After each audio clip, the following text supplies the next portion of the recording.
everyone that it is truly important to recognize Veterans Week.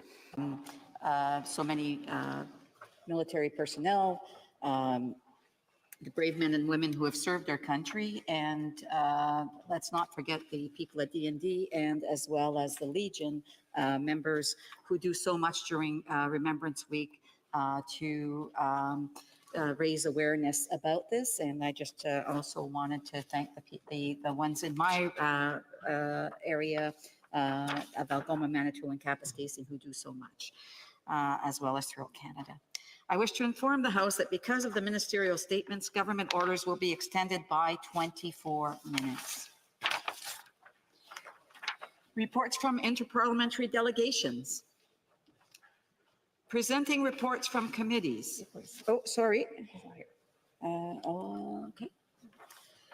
Introduction of private members' bills. Première lecture de... First reading of Senate public bills. Motion. Motions. Monsieur Mr. Thériault, seconded by Madame Larouche, moves that the second report of the Special Joint Committee on Medical Assistance in Dying, presented on Wednesday, February 15, 2023, be concurred in. Debate. The Honourable Member for Montcalm. Merci. Thank you very much, Madam Speaker. So today I will launch this debate on medical assistance in dying concerning this second report, which was tabled in February 2023, Medical Assistance in Dying in Canada, Choices for Canadians, a report of the Special Joint Committee on Medical Assistance in Dying, which was created in May of 2021. A year and a half after the tabling of this report, and specifically, I will remind you here in this House, I'm having this debate because right now, Quebec, as of yesterday, is moving forward with advance requests for those dealing with degenerative illness, which will lead them to inaptitude. And the Prime Minister's answer yesterday leads me to believe that he understands nothing about the issue and that he hasn't thought about this since May of 2021, which is absolutely unacceptable for those who are suffering. But before starting, I would like today to send my thoughts to all those who have left us or who are heading towards a loss of their mental faculties and slowly but surely becoming prisoners of time. When the present moment disappears more and more, and when they lose the sense of who they were and lose contact with that which gave meaning to their existence, pleasure, pain, the experience of others, full conscience, the ability to fully participate in life and to look to the future. This terrible illness takes the patient away from all that makes life and life's experiences human. It reduces people to a simple biological life, a loss of social, physical, physic and moral autonomy. And I think of my mother right now. I'm also thinking about Sandra de Montigny, who is fighting early Alzheimer's and who is fighting for the recognition of people fighting this incurable disease,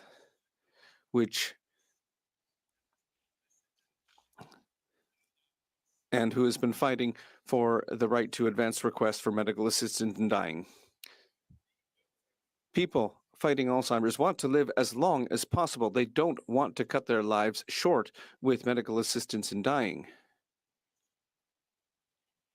When they are able to make the decision, they want to make a decision for that time when they will no longer be able to make that decision. And they're asking for our assurance that we have the compassion necessary to respect their final will. Happily, Quebec has decided not to wait for the federal government to wake up. Quebec has passed a law and, as of yesterday, now accepts advance requests. So bravo to Sandra de Montigny for her efforts, for her courage, her determination. Her determined to make sure that patients' right to self-determination is respected, because that's what's at issue here, Madam Speaker. The right to self-determination throughout one's life. Nobody can take that from us and should be able to. At the most intimate moment of our life, our death, the state would come and decide for the patient what's best for them.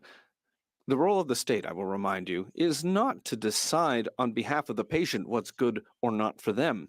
The role of the state, the role of government, is to ensure that the conditions are in place for somebody to make a free and informed choice, because we're talking about freedom of choice here.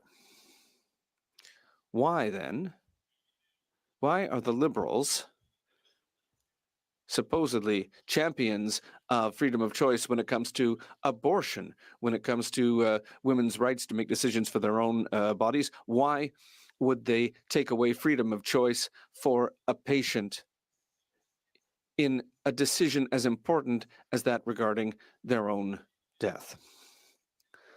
The Liberals are hesitating. They're taking their time. They're not doing their duty. The Prime Minister said that this was a profoundly personal decision, and we agree with that. But if you're going to say that, you have to put some details behind that. I think that it's clearly been demonstrated that this is indeed a very personal decision. But why, having put the Standing Special Joint Committee's report on the table, why create special joint committees with senators, with representatives of the people? And, there was a recommendation, the key recommendation of the committee. We even managed to get a conservative from Quebec on board with the idea. How can we do all of that? How? And then put the report on a shelf to gather dust. And now, here we are, a year and a half later, the government, has been asleep. We've been watching what Quebec has been doing. And, we have to note that Quebec is an example, because Quebec's movement forward has been unanimous. Quebec's assembly is speaking with one voice. This is a cross-partisan approach. We could take some lessons from the National Assembly of Quebec on this. And here the government is refusing to amend the criminal code. We made it easy for them. They haven't done their homework since 2021. They haven't been doing their homework for a year and a half now since the report was tabled. But Madam Speaker, I was talking about the law that was passed in Quebec. On June 7th, 2023, this law was passed by the National Assembly. June 7th, 2023. And now we're in 2024. It's November 2024. And this government says that it needs to have conversations. Well, who do they want to converse with? When we've heard from many experts, from many groups, from many citizens, we've received briefing after briefing. And despite that, the government feels that it has to wait some more. That it has to wait, what, for people to suffer, Madam Speaker? And here I'll refer to the committee's report and Sandra de Montigny's testimony.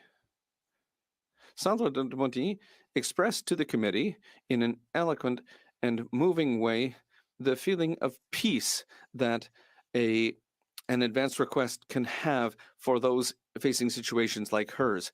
The fact that they can have in their hands the ability to know that when they have passed their threshold of tolerance, we will take care of them and we will respect their will, their final will.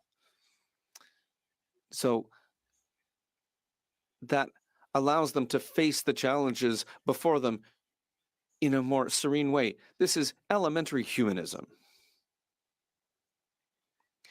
And I'll refer back to the report. Sandra de Montigny said, I'm working to bring peace to my mind, which is leaving slowly but surely. I want to know that my future is safe to better live in the present. I hope that I can profit from the final few years of life ahead of me without having to live in fear. And listen, if those words don't affect you, it's because you don't have a heart. It's very simple. No compassion, if you're not moved by these principles. And this testimony led the committee to say that it's important to respect the Carter decision, because in Carter, there was the fact that the government cannot affect the right to life with a law that would force sick patients to cut their lives short. We saw that in the Carter decision. It was upheld in the Baudouin decision. These people don't want to commit suicide. And that's what Sandra de Montigny was saying. I want to live the best years of my life, the years that I have left, knowing that when I will have passed the threshold of tolerance, you will take care of me and you won't force me to live what my father had to live, a terrible, terrible end of life. But up until then, I want to live to the fullest. I don't want to commit suicide. Is that clear enough? There is no one more vulnerable than someone communicates this call from the heart. When people want to live in autonomy, who want to be independent, we need to have a serious discussion about this and not fall into the hysteria of people in the healthcare system being malevolent. We have to hear this call from the heart, Madam Speaker. How is it that on the government side, we have doublespeak? In February 2023, this report was tabled with a strong recommendation, but the strong recommendation was left by the wayside. In C7, there was an amendment from the Senate, an amendment that had to do with mental health, with a deadline. The government, at the committee's recommendation, re-examines the question with experts. The government does a new study by saying, well, we recommend that we wait because we don't think that everyone is ready from coast to coast to coast. They take this recommendation, they turn it into C62. But for 1.5 years, not a single bill is drafted following the strong recommendation made by the committee about advanced directives. That is a lack of courage. That is a way of avoiding responsibilities. We have a minister who is incapable of understanding that an advanced directive cannot be done before having received a diagnosis. Quebec adopted a law, and 6 months later, I wonder in what world we live. Now, I understand that they find this subject complex, but they keep inventing issues that shouldn't exist in the first place. We aren't just here to criticize. We tabled a bill. Bill C-290, which offers a solution to the government, a solution, Madam Speaker, because we are an opposition, but a constructive opposition party. This bill would allow provinces to legislate once they have had their debate. Quebec has, since 2009, thought about starting medical assistance in dying. And now in 2024, it can agree to advance directives. In Quebec, there's a legislative framework that was created. Perhaps, if the government finds this difficult, the government should perhaps not consider C-290 that says let's go at the province's pace. Provinces should be allowed to study the matter themselves, bring it to a vote, and once provinces have a legislative framework, then they can move forward with medical assistance in dying for advance directives. Madam Speaker, this is perfectly reasonable. It's a perfectly reasonable proposal. It's not a special case for Quebec. It's an extra layer of security for the federal government. They could change the criminal code by saying, when a legislative assembly, when a province grants a legislative framework, it can thereafter move forward. Healthcare is provincial. End of care and end of life care rather is provincial. So we have that, and then a federal criminal code. The federal government has no right to say how medical assistance in dying should look like. We know that there were many polls on the matter, polls that show us that 83 to 95% of people are for advance directives. Given that information, I wonder what the risk is, politically speaking.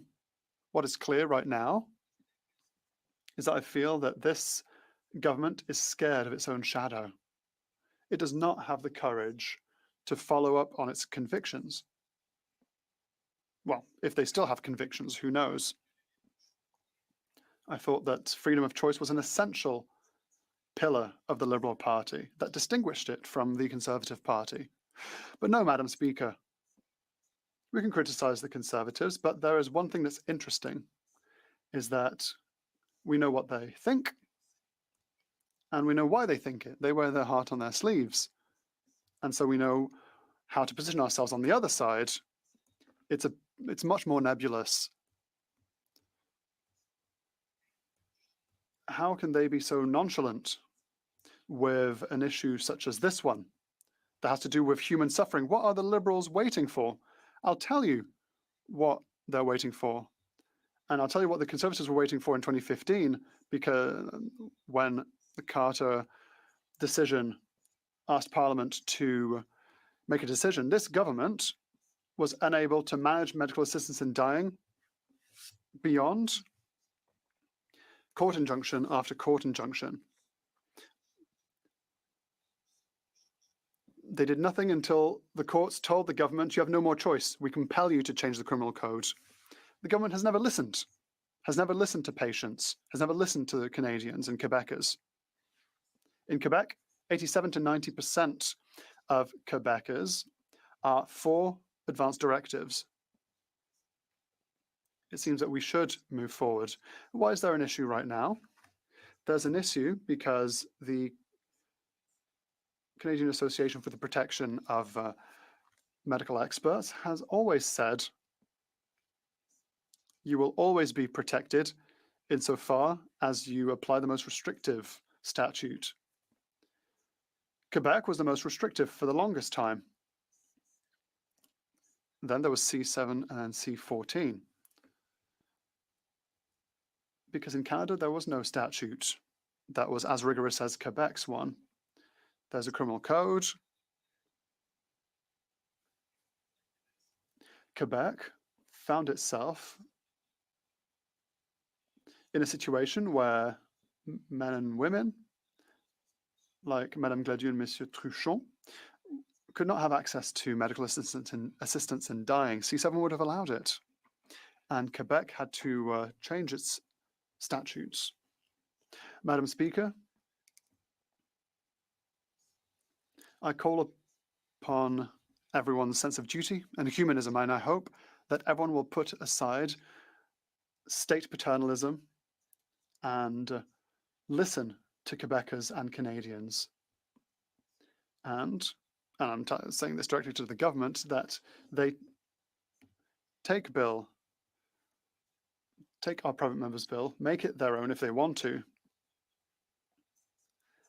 But to claim today that there needs to be a national conversation, Madam Speaker, I thought that when a joint committee had been struck in a democracy like ours, I thought that that would have been the consultative committee that would make recommendations that would mirror what the Canadian population wants.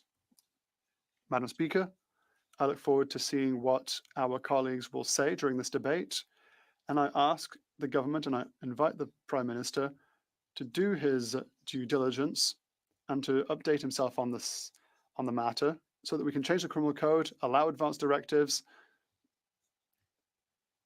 so that there is no more confusion, legally speaking. Comments, the Honourable Parliamentary Secretary, the Government House Leader. Yes, thank you, Mr. Speaker, Madam Speaker, and I understand and I appreciate how it is that the Bloc have consistently over the years been pushing the issue and in an attempt to move it forward. But I do believe that the Prime Minister and the government have done a very respectful job at advancing the issue. A part of that advancement is in regards to the consultation that we're committed to starting later in the month of November. And because it is a joint responsibility, both provinces and the federal government have a role to play on the issue. Would the member not agree that we should, in fact, be working with the other jurisdictions and stakeholders before we make a decision?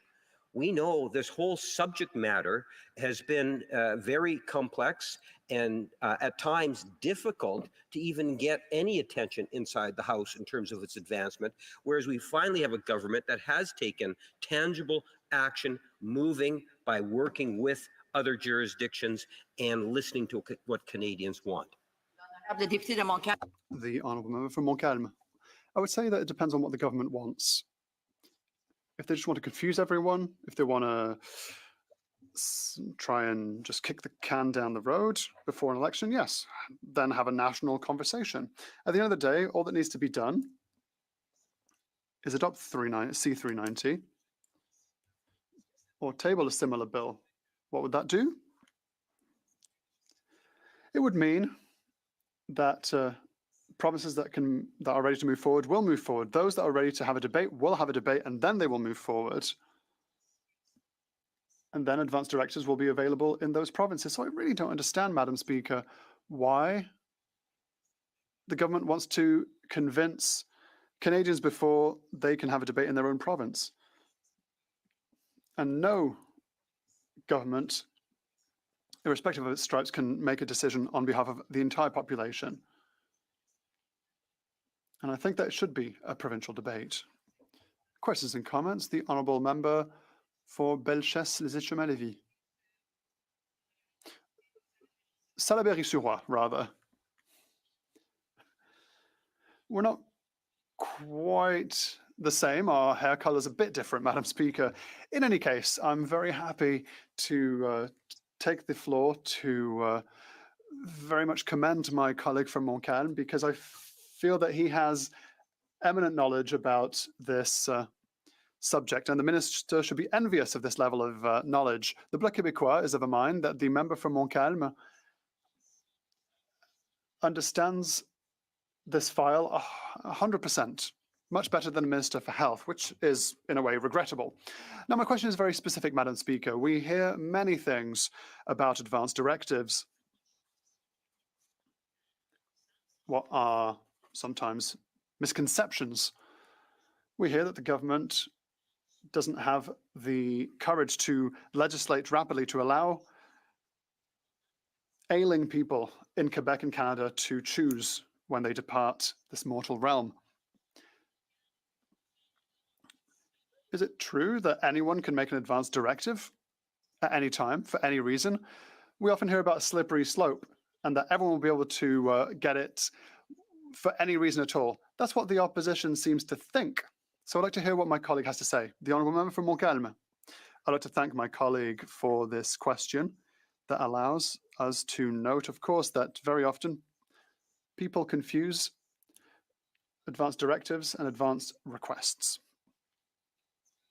Requests are for potential medical assistance in dying in degenerative diseases of the brain. So we have to wait for a diagnostic. It's not just signing a piece of paper like one would for organ donation on one's health card. If, for example, I'm 50 and I wake up in the morning and I say, and I read a newspaper and I say, oh, I want to make a medical assistance in dying request now because I may get Alzheimer's, well, that form won't go anywhere because it needs a diagnostic. And once one gets a diagnostic, we have gone beyond the level of accessibility to care because you are taken into a care. There's a care team that will help us until the very end of our journey, as difficult as it may be. Questions and comments? Hastings, Lennox, Nanigdan. Thank you, Madam Speaker. Indeed, I'd like to start by complimenting and applauding the member for his work. We served on the joint committee together. I'd like to thank him for his contributions to that. Indeed, medical assistance in dying is an extremely complex and personal issue. I was wondering if the member would like to speak to the safeguards that could be in place to protect those on the basis of mental illness. Thank you. The Honourable Member for Montcalm. My objective this morning, Madam Speaker, wasn't to bring a debate on mental health and mental illness. The debate was done with C62. My objective today was to bring the debate back to a more specific subject because currently the Joint Committee's main recommendation, which was to move forward with advanced directives, was not respected by the government. It was not only not respected, but the government didn't even start to think about it because they think that it's so complex that they want to start to think about pondering about perhaps one day having a discussion. So today's debate is to focus on advanced directives and talk about the Liberal government's inexplicable inertia that should be ashamed of having let this recommendation rot by the wayside. Such an important recommendation, such an important report. Questions et commentaires. L'honorable The Honourable Member for Rosemont-la-Petite-Patrie. Yes, thank you, Madam Speaker. I would like to thank the member for Montcalm, not only for his speech, but for all the work that he has done on this file. Exemplary work. I also share his impatience and his frustration with regards to the Liberal inaction. I have a question. On medical experts, practitioners. Since yesterday, there have been impacts on Quebec physicians because there is a clash between provincial and federal rules. What impact will this have on their work? They're in a rather difficult position between a rock and a hard place. The Honourable Member for Montcalm. Yes, the member for Rosemont-la-Petite-Patrie is right. As it stands, there are physicians, family physicians, who have conducted medical assistance in dying since the implementation of Quebec statute on the matter, and who currently, given the rule that stated that federal law trumps provincial law, now are asking themselves how they will be covered from a civil or protected from a civil suit. The government will say, no, I'm not going to sue anyone through C11.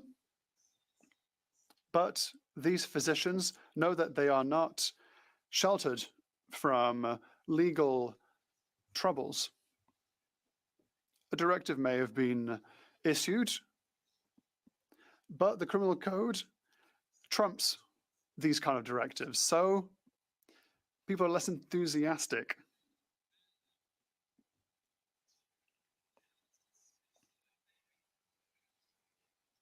There's always been resistance for any health matter, even for those who are in late-stage terminal cancer. So there will be pockets of resistance. There may be physicians who disengage themselves from this option for their patients. A quick question. Shefford.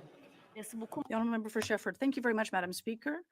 Quebec, well, in Quebec, it's the Minister of Seniors who took charge of this file. And to answer my question from the member from Petit Patrie, obviously she has said yes to moving forward, but we have found that unfortunate that the federal government is not moving forward with us. As the member has just explained, it may give some doctors some fears.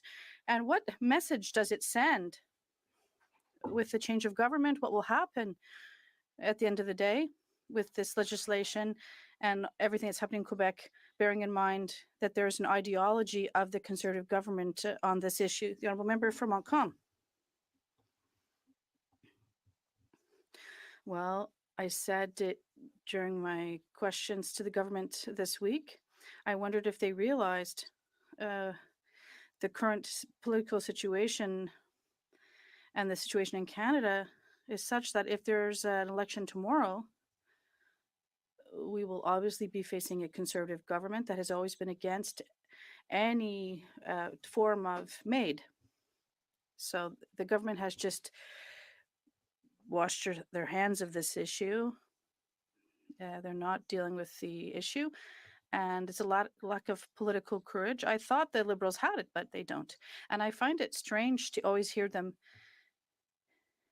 when it comes to Conservatives. They talk about abortion, even though MAID is the issue that we need to face the Conservatives with. Resuming debate, the Honourable Parliamentary Secretary, the Government House Leader. Yes, thank you, Madam Speaker. Just before I get underway, just to kind of provide a quick comment in regards to the member's last statement.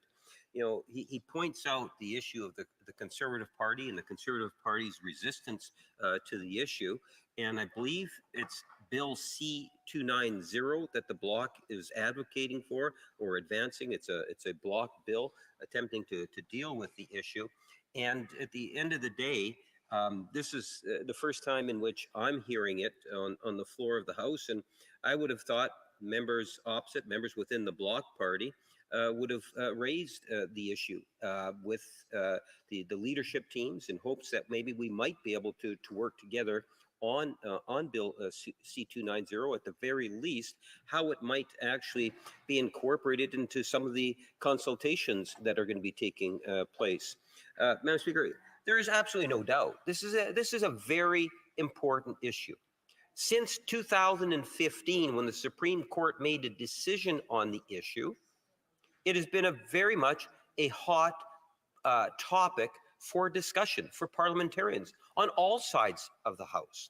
We've seen a great deal of compassion, understandably so, on the issue, a great deal of emotions, and so forth.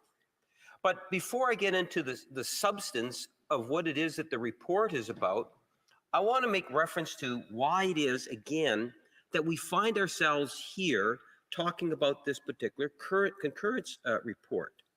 When you think of issues of the day or issues that are really important to caucus strategies or just wanting to have that desire to have that public discussion, we have what we call opposition days. And take a look at the concurrence reports, including today's, Madam Speaker, that the Bloc Party has brought forward. Contrast that to the opposition day motions that they actually bring forward. And you'll find that there's a stark difference.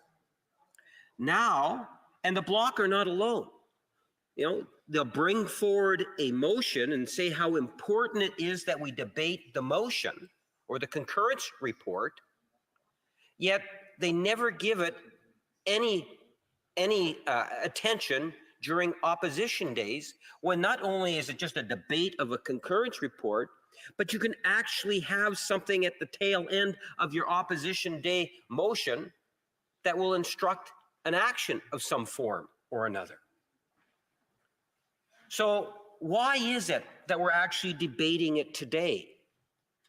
Well, I would suggest to you, it goes and we're debating it today because of an action that was taken a number of weeks ago. Ask yourself, Madam Speaker, why it is that we have not had any discussion on Bill C-71, something that we started the session on, the Citizenship Act. All but the Conservatives actually support that act. Think of Bill C-66, the military court to civil court. Think in terms of the sexual abuses taking place within the military and having that shifted over to the civil courts. My understanding is that every political party supports that legislation. You have the rail C-33, the rail and marine safety, talking about supply lines. So very important to Canada's economy. And again, C-63, the online harms bill. Last night, I had members talking about the importance of children and protecting children from the internet, and yet the government has C-63, Online Harms Act. We're trying to get this legislation, the legislation that I just listed off, to get debated inside the House of Commons. And it doesn't take away from the importance of the many different issues, such as the one that we have today, Madam Speaker, in regards to MAID. MAID is an important issue. I know that. We all know that, Madam Speaker. Yesterday, there was a concurrence report on housing. Housing, too, is a very important issue. I don't question that, Madam Speaker. But do you know, we have well over 100 reports that are in committees or at report stage. If we were to deal with every one of those reports, not only would we not have time for government legislation, we wouldn't have any time for opposition days either.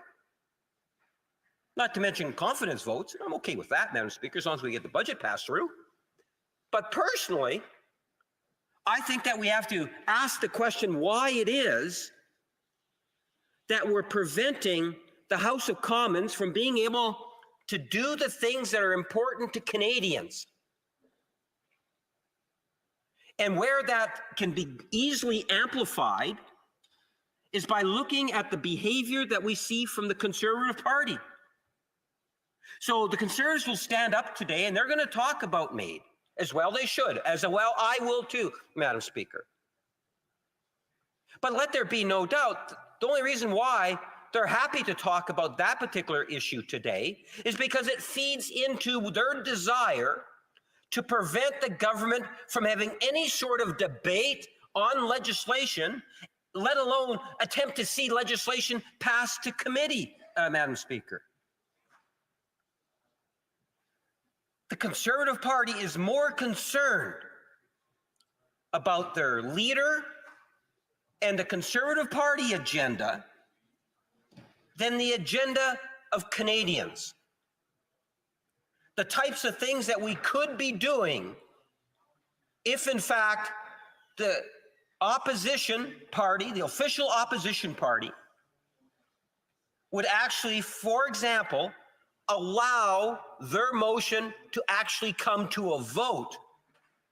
We're debating this concurrence motion, Madam Speaker, because the Conservatives have frustrated the other opposition parties to the degree in which we're sick and tired of hearing Conservative stand up repetitively, over 100 of them now, Madam Speaker, on the privilege issue, preventing any and all types of debate.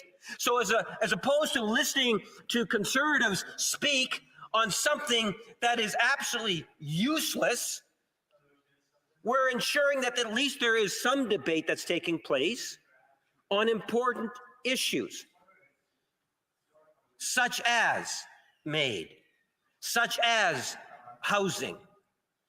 But members of all political stripes need to realize that the games that the Conservatives are playing today is at a great expense to Canadians. The motion of privilege is to send the issue to proc. Every member in the House supports that except for the Conservatives, yet it's a Conservative motion, Madam Speaker.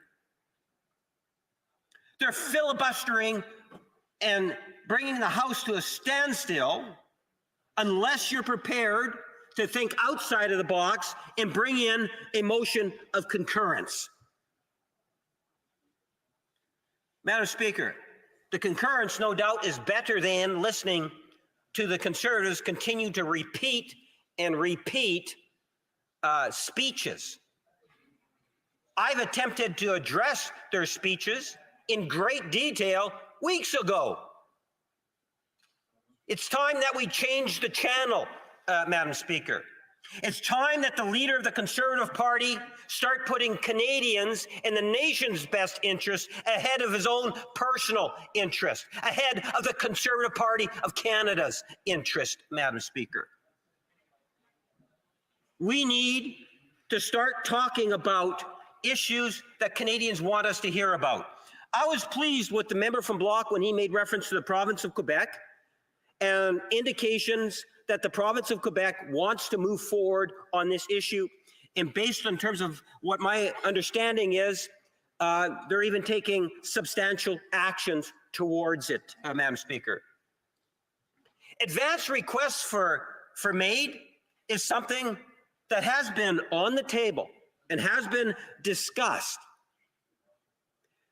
We need to recognize that it is not only Ottawa that plays a role in regards to MAID and its implementation. Our primary role is with the criminal, with our criminal act, Madam Speaker, and how it is that we might be able to make changes to it. But I think members, no matter what region of the country that they come from, have to appreciate that Canada is a vast country in which there is an obligation to consult with the different provinces, territories, Indigenous leaders, community advocates, healthcare professionals, and Canadians, Madam Speaker. There is an obligation to do that, especially when you talk about the type of legislation that the member or the Bloc is trying to change. I was hoping to get a second question of the member because he made reference to Bill C-290. I'm not familiar with the background to it. I believe it is probably completely related to the advance requests for MAID. And the member in his question to me can maybe expand upon what exactly his bill has done or is proposing. But the question I would have for the member in regards to it is, to what degree has he done his homework? And doing your homework means going outside of the province of Quebec. All provinces have something to say about the issue. There are many people that were born in the province of Quebec that live in other jurisdictions. Just like there are many people that were born in other parts of the country that now call Quebec home. There is an obligation, Madam Speaker, that when we talk about legislation dealing with issues like MAID, that we do not take it lightly.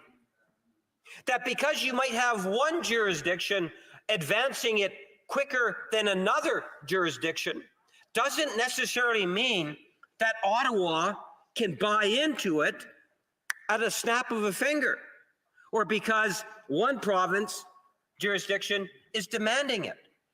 And it's not to take away anything from the province of Quebec, because on a number of fronts, the province of Quebec has led the nation in a number of areas. I could talk about issues like childcare, $10 a day childcare, a national program that this Prime Minister and government, with a solid support from the Liberal caucus, has advanced and put into place, and every province now agrees to it. It's a good example where on the MAID file, Quebec is probably leading in terms of pushing the envelope more than any other province, as they did in regards to childcare. You know, other jurisdictions take a look at other aspects. You know, healthcare today is a national program that was implemented by a national Liberal government, but the idea in terms of in a practical way, because the idea predates Tommy Douglas, but the implementation was demonstrated in the province of Saskatchewan. And as a government, we continue to support healthcare in that very real, intangible way, Madam Speaker. Because as a political party, unlike the Conservatives, you want contrast, take a look at the Conservatives on healthcare and the concerns that we have in terms of the threat to healthcare, Madam Speaker. We've invested $198 billion in healthcare. That's there to ensure that future generations can feel comfortable in knowing that the federal government will continue to play a strong role in healthcare. Why is that relevant to the debate today? When you think of MAID and the individuals that are recipients ultimately of using MAID, for many of them, it's an issue of long-term hospice care. You know, when my grandmother passed away in the 90s, I can tell you that it was a very difficult situation in St. Boniface Hospital. We would have loved to have seen hospice care being provided for her, Madam Speaker, but it didn't happen. It doesn't take away anything from the fantastic and absolute fantastic work that our healthcare workers provide in our system, but there she sat in a hospital setting, Madam Speaker. Questionable in terms of dying with dignity. Healthcare matters. Long-term care. When on my father's passing, it was Riverview. And I tell you, it was totally different atmosphere because it provided hospice care. Healthcare matters when you talk about MAID. And what the government of Canada is bringing forward is that, look, let's recognize that you can't change things overnight. But at least we're moving forward. Back in 2015, when the Supreme Court made a decision, Stephen Harper, Prime Minister Stephen Harper, in which the current leader of the Conservative Party was a major player during that whole era, the Stephen Harper area, did absolutely nothing in terms of dealing with the issue of MAID. It put us into a position that virtually immediately after the federal election, we had to take action. And we did, Madam Speaker. I remember vividly in Centre Block when members of Parliament shared stories.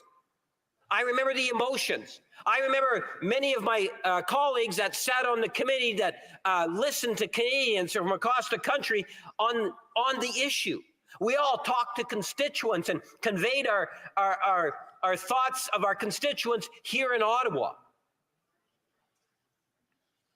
And we were able to bring in and pass legislation, the first ever for Canada dealing with the issue, Madam Speaker. In 2021, we actually updated the legislation, Madam Speaker, to deal with persons whose death is not reasonably foreseeable. That was done in 2021. Madam Speaker, we are making changes, but it's got to be done in a fashion that is fair, reasonable, and responsible. We want to hear from Canadians. We want to be able to see what the different provinces have to say, and territories, Indigenous leaders, the stakeholders, the doctors, the nurses, those that are providing that direct care, Madam Speaker, the families. This is a very personal, intimate decision that people have to make at very difficult times in their life. We should not be taking it for granted in any fashion whatsoever. And that is the reason why, once again, we have another special joint standing committee that hopefully will be starting their work in November with the idea of doing something tangible over 6, 8 weeks or whatever it takes in order they can bring back something to the House dealing with advance requests for MAID, Madam Speaker.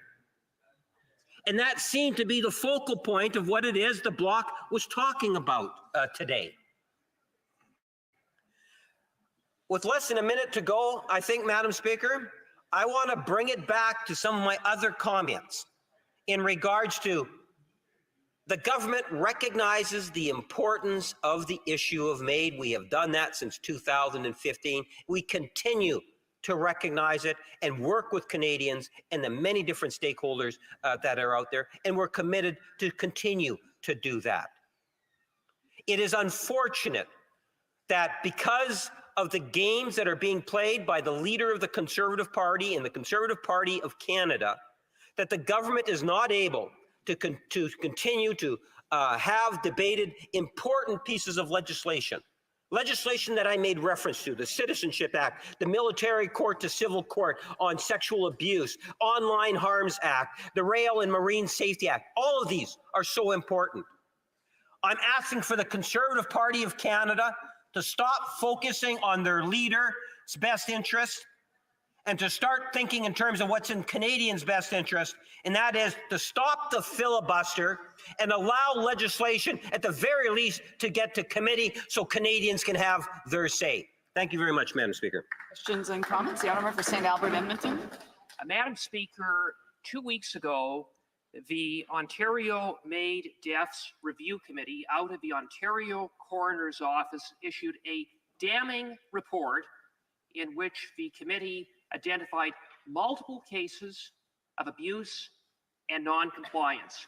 Persons who were administered aid who likely did not qualify under the law, as well as evidence of elements of coercion leading to their deaths. In the face of that shocking report out of the Ontario Coroner's Office, the silence from these Liberals has been deafening. Where has the Minister of Health been? Where has the Minister of Justice been? They have been AWOL. I put it to the Parliamentary Secretary, why? Wow, good question. Honourable Parliamentary Secretary. Well, Madam Speaker, you know, it's amazing. The member who was an active participant with Stephen Harper, and I've emphasized just how close his current leader was with Stephen Harper. And you want to talk about being absent? Supreme Court of Canada makes a decision, and the Conservatives have absolutely nothing to say at all. They're not bringing in any legislation, let alone any committee of the House of Commons to deal with the issue. They want to bury it. Canadians that understand and appreciate the importance of MAID should be aware that you cannot trust the Conservative Party, especially under this far-right Conservative reform leader that they have today, Madam Speaker. They should be fearful in terms of things that we will witness if, God forbid, they become government. The Honourable Member for Salaberry Surwa. Madam Speaker, I am so furious after listening to 20 minutes where the Parliamentary Secretary to the Government House Leader has shown very clearly his ignorance of this file when it comes to advance requests. Ignorance, complete lack of understanding. He doesn't even know what's in Bill C 390, which was tabled in May 2024. He said that he didn't know what was in it. And the contents, Madam Speaker, is the solution which would allow the provinces that are ready to accept medical assistance in dying and to protect doctors in the case of advance requests. He showed his ignorance, and that is what makes me so angry, because this government is a lazy government, and they should be ashamed of how they're abandoning the people who today are suffering from Alzheimer's. They can ask, for an advance request in Quebec, and no doctor is going to be ready to do it because this government is not doing its job. Honourable Parliamentary Secretary. Well, Madam Speaker, it's somewhat interesting that the member believes that there are individuals inside the House that have a full and comprehensive understanding of all the private members' bills that are on the order paper. I suspect, Madam Speaker, that member there, I would suggest you probably has knowledge of 50% of them. And that's being exceptionally generous. And if I'm wrong, she can stand up on a point of order and tell me I'm wrong, Madam Speaker. But the reality is, I found out about this debate just over an hour ago. So for the members to try to say, oh, I don't know Bill C-290, and to diminish in terms of the importance of the issue at hand that the House has to talk about, I think does a disservice to all parliamentarians. If the Bloc Party genuinely wanted to have a healthy, strong debate on Bill C-290, at the very least, they could have used it in an opposition day. They could have raised the issue weeks ago, months ago, Madam Speaker, saying that they would like to have that particular debate. Questions and comments? The Honourable Member for Lowes-Mont, La Petite Patrie. Madam Speaker, it's just crazy to hear the parliamentary secretary from the Liberal government right now, because we're talking about a subject that is fundamental. It's the dignity of human life and respect for people. But if it weren't for the Supreme Court or the Quebec Superior Court, they wouldn't be doing anything at all. The Special Joint Committee made recommendations months and months ago. They knew that the Quebec's government legislation was coming. What did they do? Nothing. What are you doing? What are you waiting for? Why are you always waiting to the last minute? Why? I remind the honourable member that he has to address his comments through the chair and not directly to the government or to the member. The Honourable Parliamentary Secretary to the Government House Leader. Yes, thank you, Madam Speaker. The government from day one has understand the depth of the issue and how important it is to Canadians. As I've indicated in my comments, this is a very much a personal issue with great difficulties in surrounding the decision-making process, and the government has brought in legislation. It has updated the legislation. It has had special joint committees in the past. There's another one coming up in November, which is going to be providing a report in January. The federal government has a responsibility to do proper consultations, despite what it is that the Bloc and the NDP might try to portray. Sorry, a point of order. The Honourable Member for Salaberry-Surwa. Madam Speaker, I must tell you that the Bloc Québécois had taken the time to advise the government last night that the government knew that we would be deporting this report. So that's a point of debate. It's a point of debate. So the honourable member will probably have another opportunity to raise a question. The honourable member for questions and comments, the honourable member for St. Albert Edmonton. Madam Speaker, I would remind the parliamentary secretary that I was not elected during the Harper government. And second of all, the Carter decision was rendered at the end of the Harper government. It was up to this government to pass legislation, and this government has been in office for 9 years. The Supreme Court contemplated the need for stringent and robust safeguards to protect vulnerable persons. That report of 2 weeks ago out of the Ontario Coroner's Office indicates that those safeguards are not being properly monitored and enforced under this government's watch. So again, why the silence from the Justice Minister and the Health Minister? Is it that they just don't care? No. L'honorable secrétaire. The Honorable Parliamentary Secretary. Thank you, Madam Speaker. You know, the member is kind of like half right. You know, at the end of the day, the Carter decision, the Supreme Court of Canada decision, was yes light in the Conservative mandate. I'll give them that much. But having said that, there was absolutely no indication whatsoever, no approach to try to deal with the issue, but rather the Stephen Harper at the time believed that. Maybe we'll be able to deal with it. Maybe we won't be able to deal with it. It just was not a priority for the Conservative government. And yes, the member might not have been an elected member of Parliament, but that doesn't take away his involvement with Stephen Harper before he was an elected member of Parliament. Et commentaires. The Honorable Member for Molecam. Madam Speaker,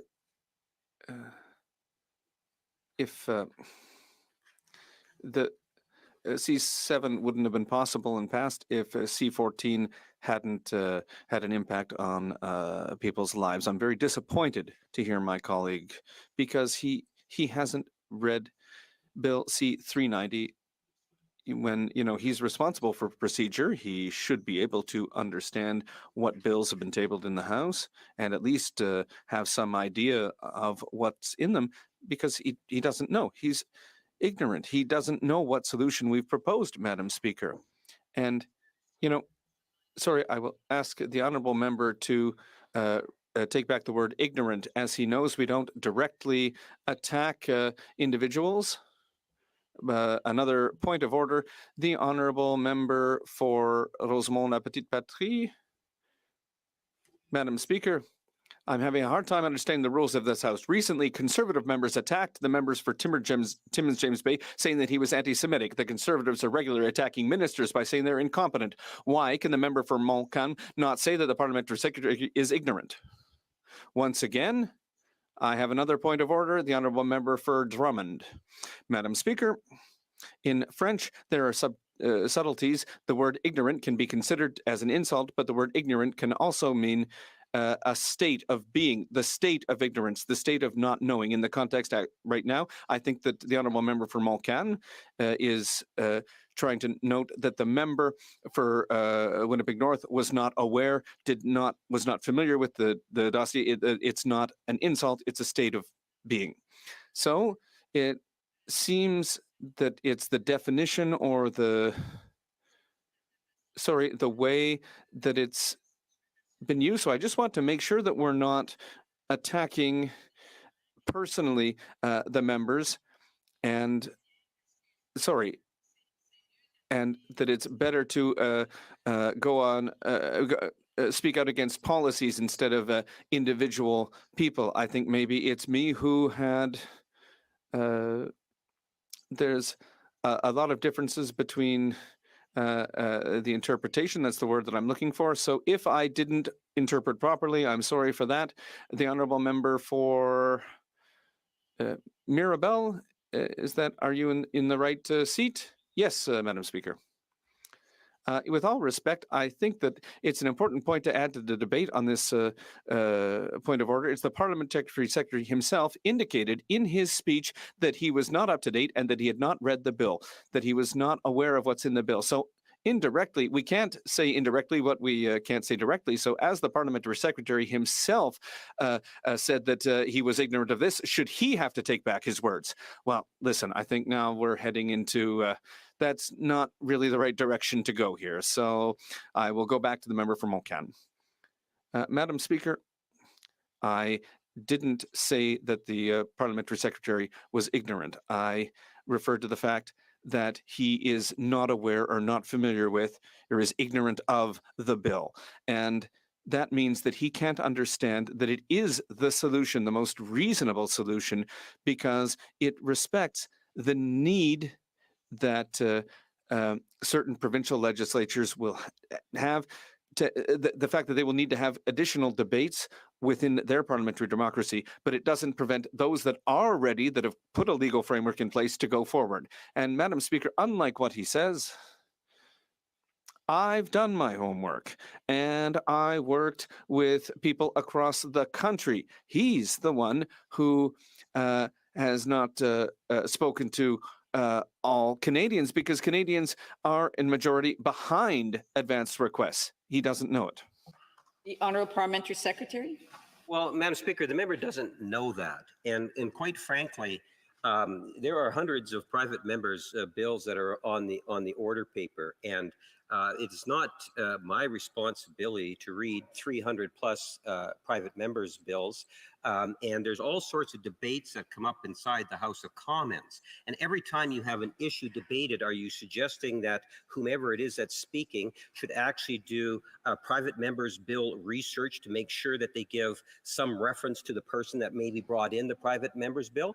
The member made reference to the private members' bill in his comment. Out of respect for the member, Madam Speaker, I made reference to the bill, and I suggested that that might even be a part of the discussion that would take place when you have the committee. So I don't know why it is the bloc are so offended.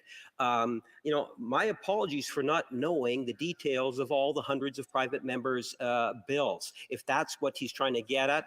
But I would challenge any member, with the possible exception of Mr. Cooper, I mean the member from St. Albert, of actually knowing the details of every private member's bill. Resuming debate, the honourable member for St. Albert Edmonton.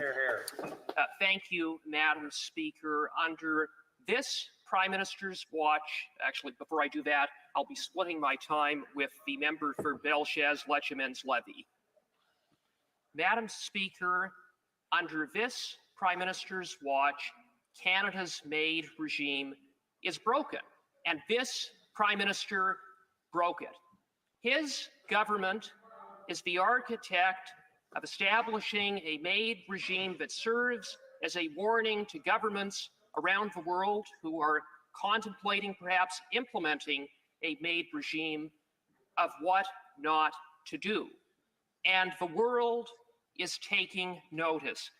These are the headlines over the past 2 weeks in the UK about Canada's MAID regime. Poor, depressed, or lonely in Canada? Why not let us kill you? Assisted dying abused in Canada, admits group that helped legalize it. I went for a mastectomy and they offered me assisted dying, Canadian cancer patient reveals. Poor at risk of being coerced into assisted dying in Canada.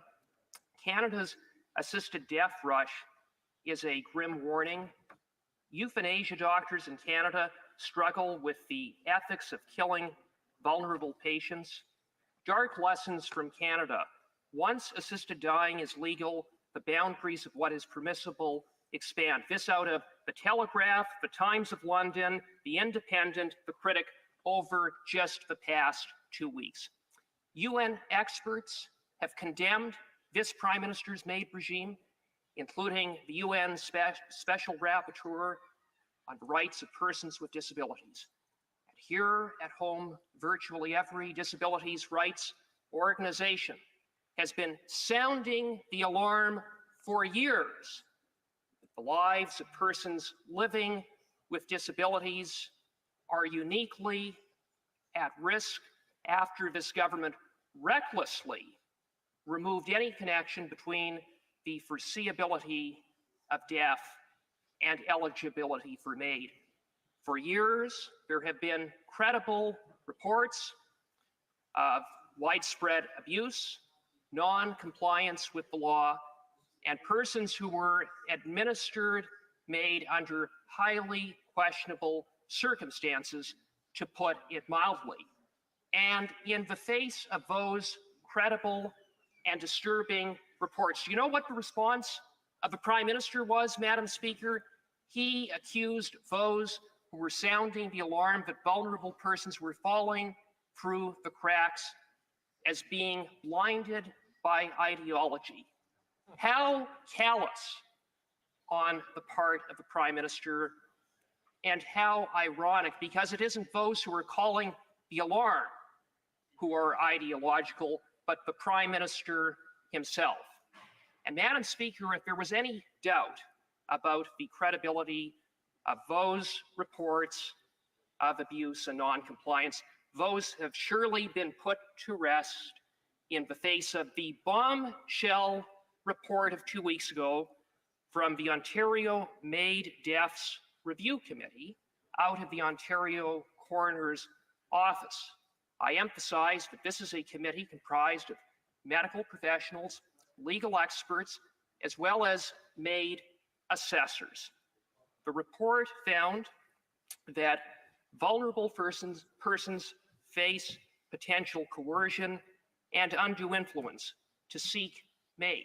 And the report identifies a number of cases in the province of Ontario where persons received MAID who likely did not qualify under the law, and where there was evidence of elements of coercion leading to their deaths. I will cite a few examples. One was a 40-year-old Ontario man who received MAID after his psychiatrist suggested it. The MAID practitioner who administered MAID drove him out to a location to administer MAID, and the committee in its report said that, quote, may have created pressure and gave rise to a perception of hastening a person towards death. Another Ontario man received MAID. He had only a year before attempted to end his life.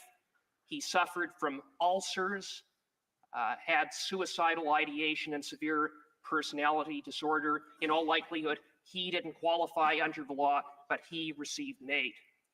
In another case, an Ontario man was convinced that he had suffered from a vaccine injury. He received MAID. A post-mortem, however, found no pathological findings in that regard.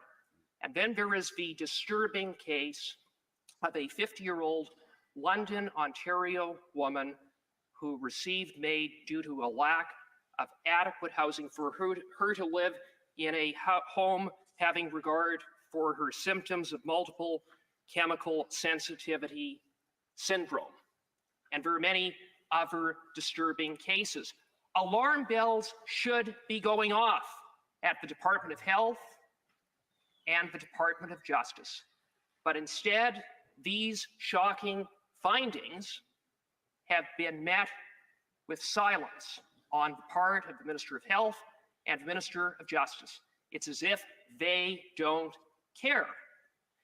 And the report found that amongst those who received MAID who were not terminally ill, that they disproportionately came from Ontario's most deprived communities, leading the committee in its report to suggest that, quote, MAID could be the option of least resistance and be used to end lives when social policies have failed them, end of quote. And the report identified widespread doctor shopping of persons who were turned down, who went to a medical practitioner until they got the result that they wanted. On that point, it should not come as a surprise, given that doctor shopping has been a well-known loophole in the law. It is a loophole that this government has failed to close, and it is a loophole that has become a standard to be abused by none other than CAMAP, the body that is supposedly responsible for developing training for MAID assessors, a body that has been tasked by this government to develop the MAID curriculum, and a body that has received millions of taxpayer dollars from this government. At a CAMAP seminar, radical and infamous MAID activist Jocelyn Downey actually encouraged doctor shopping. She said, quote, you can ask as many clinicians as you want or need. At another seminar, she said, disagreement doesn't mean you must stop. Those are chilling words and illustrate how embedded abuse is in the system after 9 years of these Liberals. Over the past 9 years, these Liberals have failed to establish robust safeguards to protect the vulnerable. What safeguards they have put in place, they have systematically dismantled over the past number of years, all the while turning a blind eye to reports of abuse and non-compliance, rendering this government and this Prime Minister complicit in that abuse and non-compliance. As a result of this government's recklessness and negligence, the lives of the poor and the disabled, and if these Liberals get their way, soon the mentally ill have and will continue to fall through the cracks. Made after 9 years of this Prime Minister is the very antithesis of what is humane and compassionate. Thank you, Madam Speaker. Questions et commentaires. L'honorable député. The honourable member from Montcalm. Thank you, Madam Speaker. I often hear what my colleague has to say. I sat with him at the committee.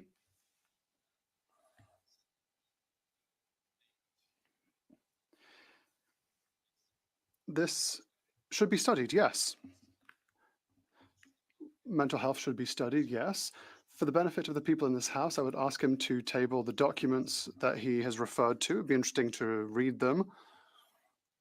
But the fact remains that during committee debates, there were a number of hearings. The only physicians that came to tell us that they're trying to change their patient's mind were those who were against MAID. They openly said they wanted to discourage patients rather, from MAID, and they managed to change their mind.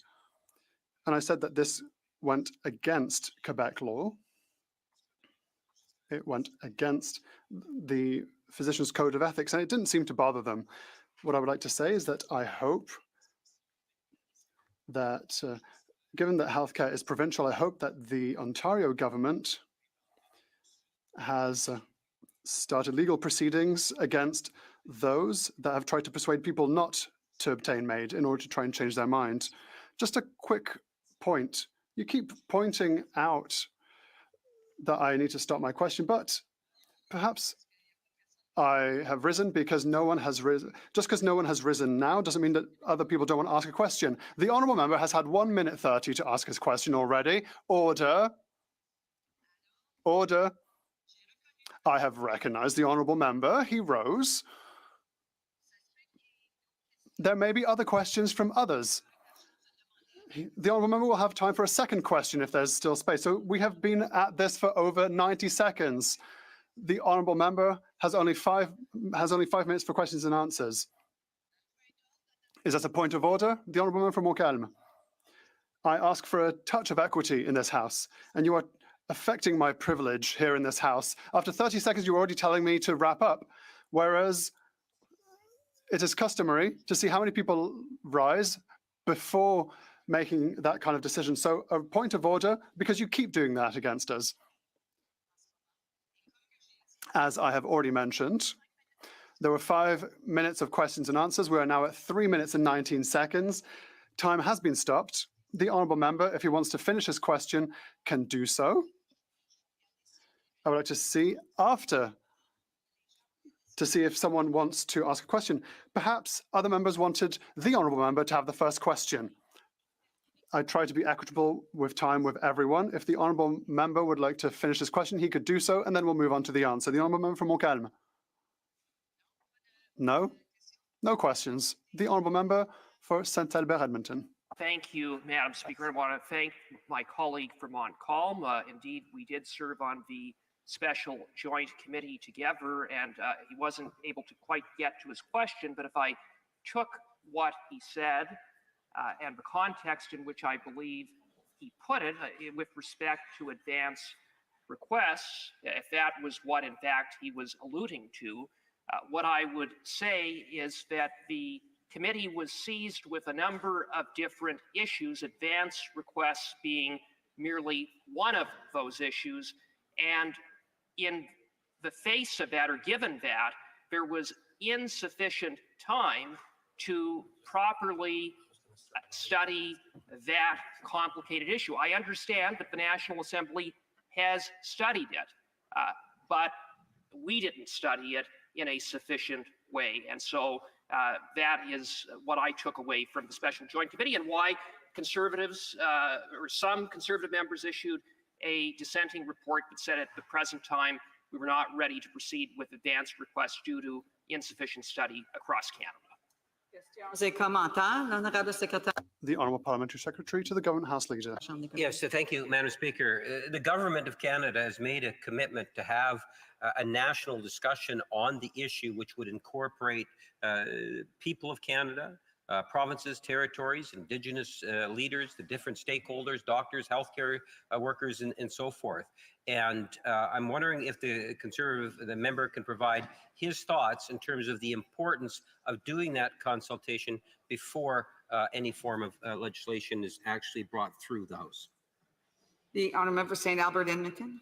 Thank you, Madam Speaker, and it's a fair question from the Parliamentary Secretary. I would submit that it is important that there be widespread consultation, not just in the province of Quebec, but right across the country, because there are legal, ethical, and clinical challenges that have been identified with rolling out advanced requests in a safe manner. And that was underscored by the expert report this government commissioned back in 2018 that found that the biggest risk with advanced requests is that someone who might not wish to die would have their life terminated.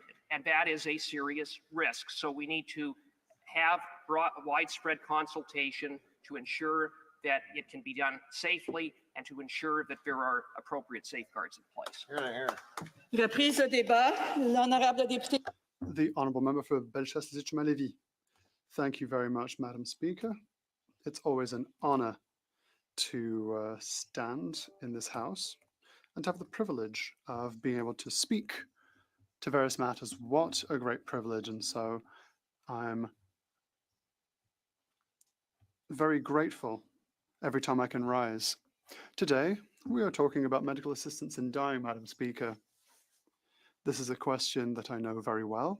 This is an issue that I know very well for the following reasons.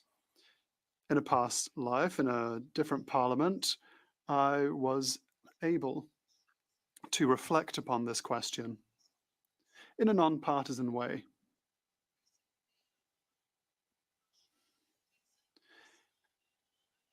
It was a very important moment, if not the most important moment of my political life at the Quebec legislature.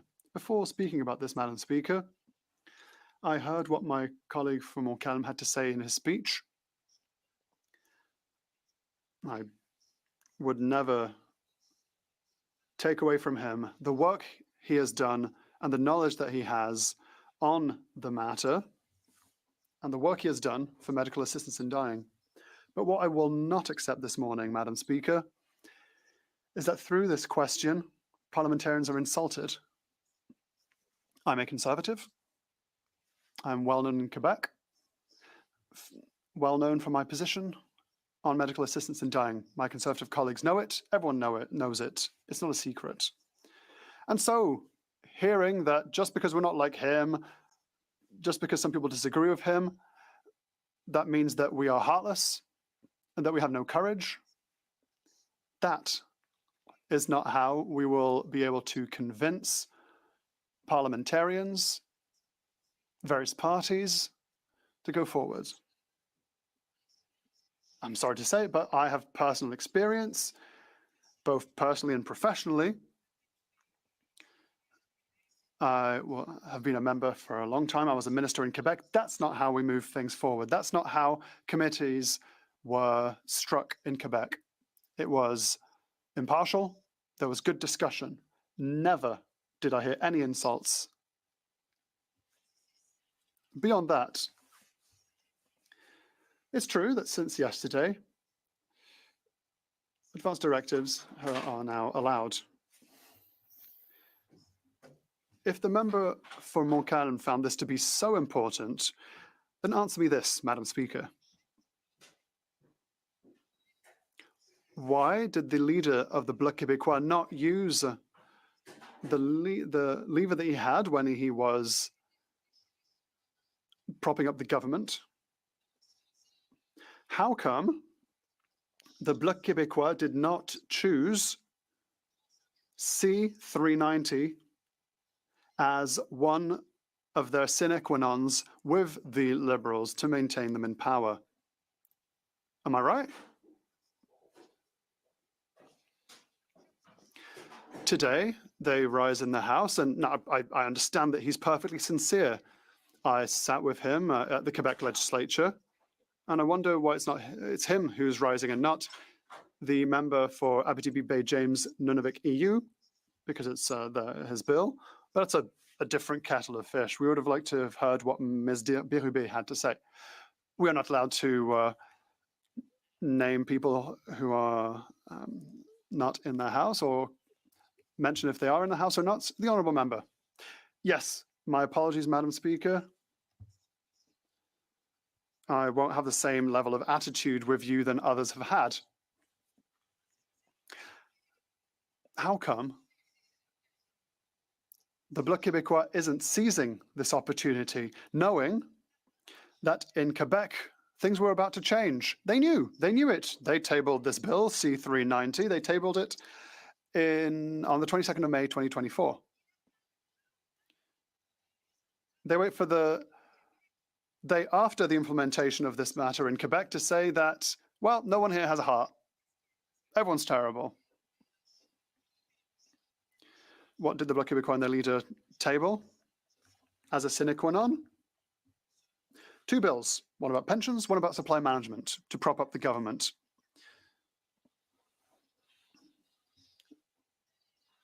They can't convince their own leader of the urgency of the matter. So how can they think that they will be able to persuade all parliamentarians to move forward today? It's ridiculous. It's ridiculous, Madam Speaker. So I invite the member to calm it down a bit, to stop insulting us, and to look at his own party, what his party's strategy is to get C-390 passed or to have it progress. This is a highly sensitive subject, a highly complex subject, which calls upon our values. When I was in Parliament in Quebec City, I was there when debate began. At the beginning of the 2000s, I was there when we voted on this, and I voted for. I was also there when medical assistance in dying began. But this debate didn't just happen overnight.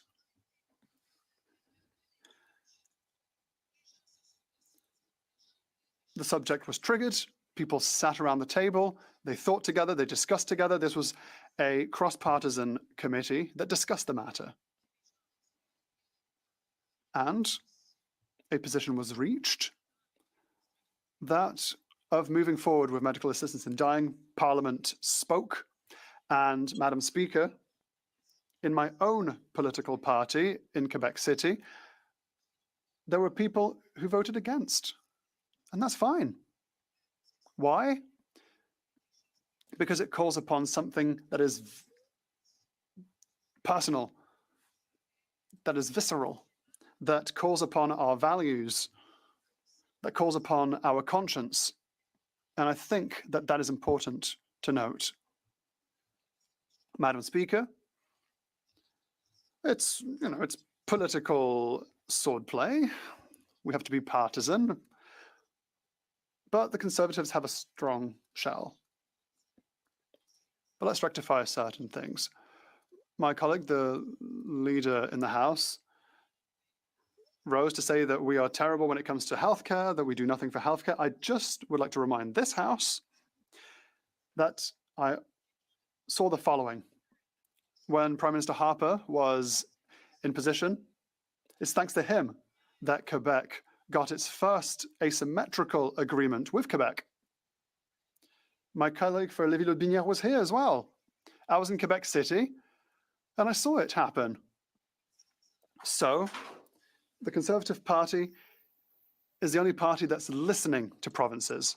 Over the years, it has shown time and time again how strongly it respects provinces and accommodates provinces.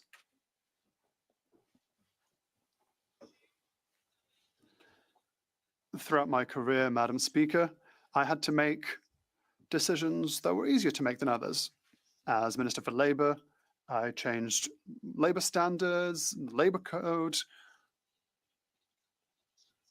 It was a lot of work, but the decision wasn't difficult to make compared to the issue of medical assistance in dying. No one is saying that this is an easy file. What I would like to say today, however, Madam Speaker, is the following. Let us be careful. Let us be careful. Haste does not bode well for anyone, and we cannot treat thinking about the matter and discussing the matter lightly. What do Canadians expect of our work? They expect us to make the right decision. Making the right decisions. If we had acted quickly, Madam Speaker, without thinking things through, we would have followed up on the Liberal government's haphazard actions, which would have brought us down this rabbit hole and allowed us to offer MAID to people who only had mental health issues. But we raised a red flag. We said, we're not ready.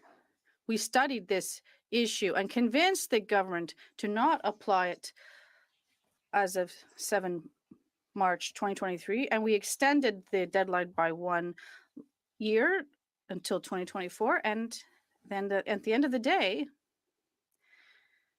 Madam Speaker, you're telling me my time is almost up? Well, we decided to wait for 3 years. All of this to say, it's always better to take a little more time rather than committing irreparable errors. Questions and comments? The honourable member.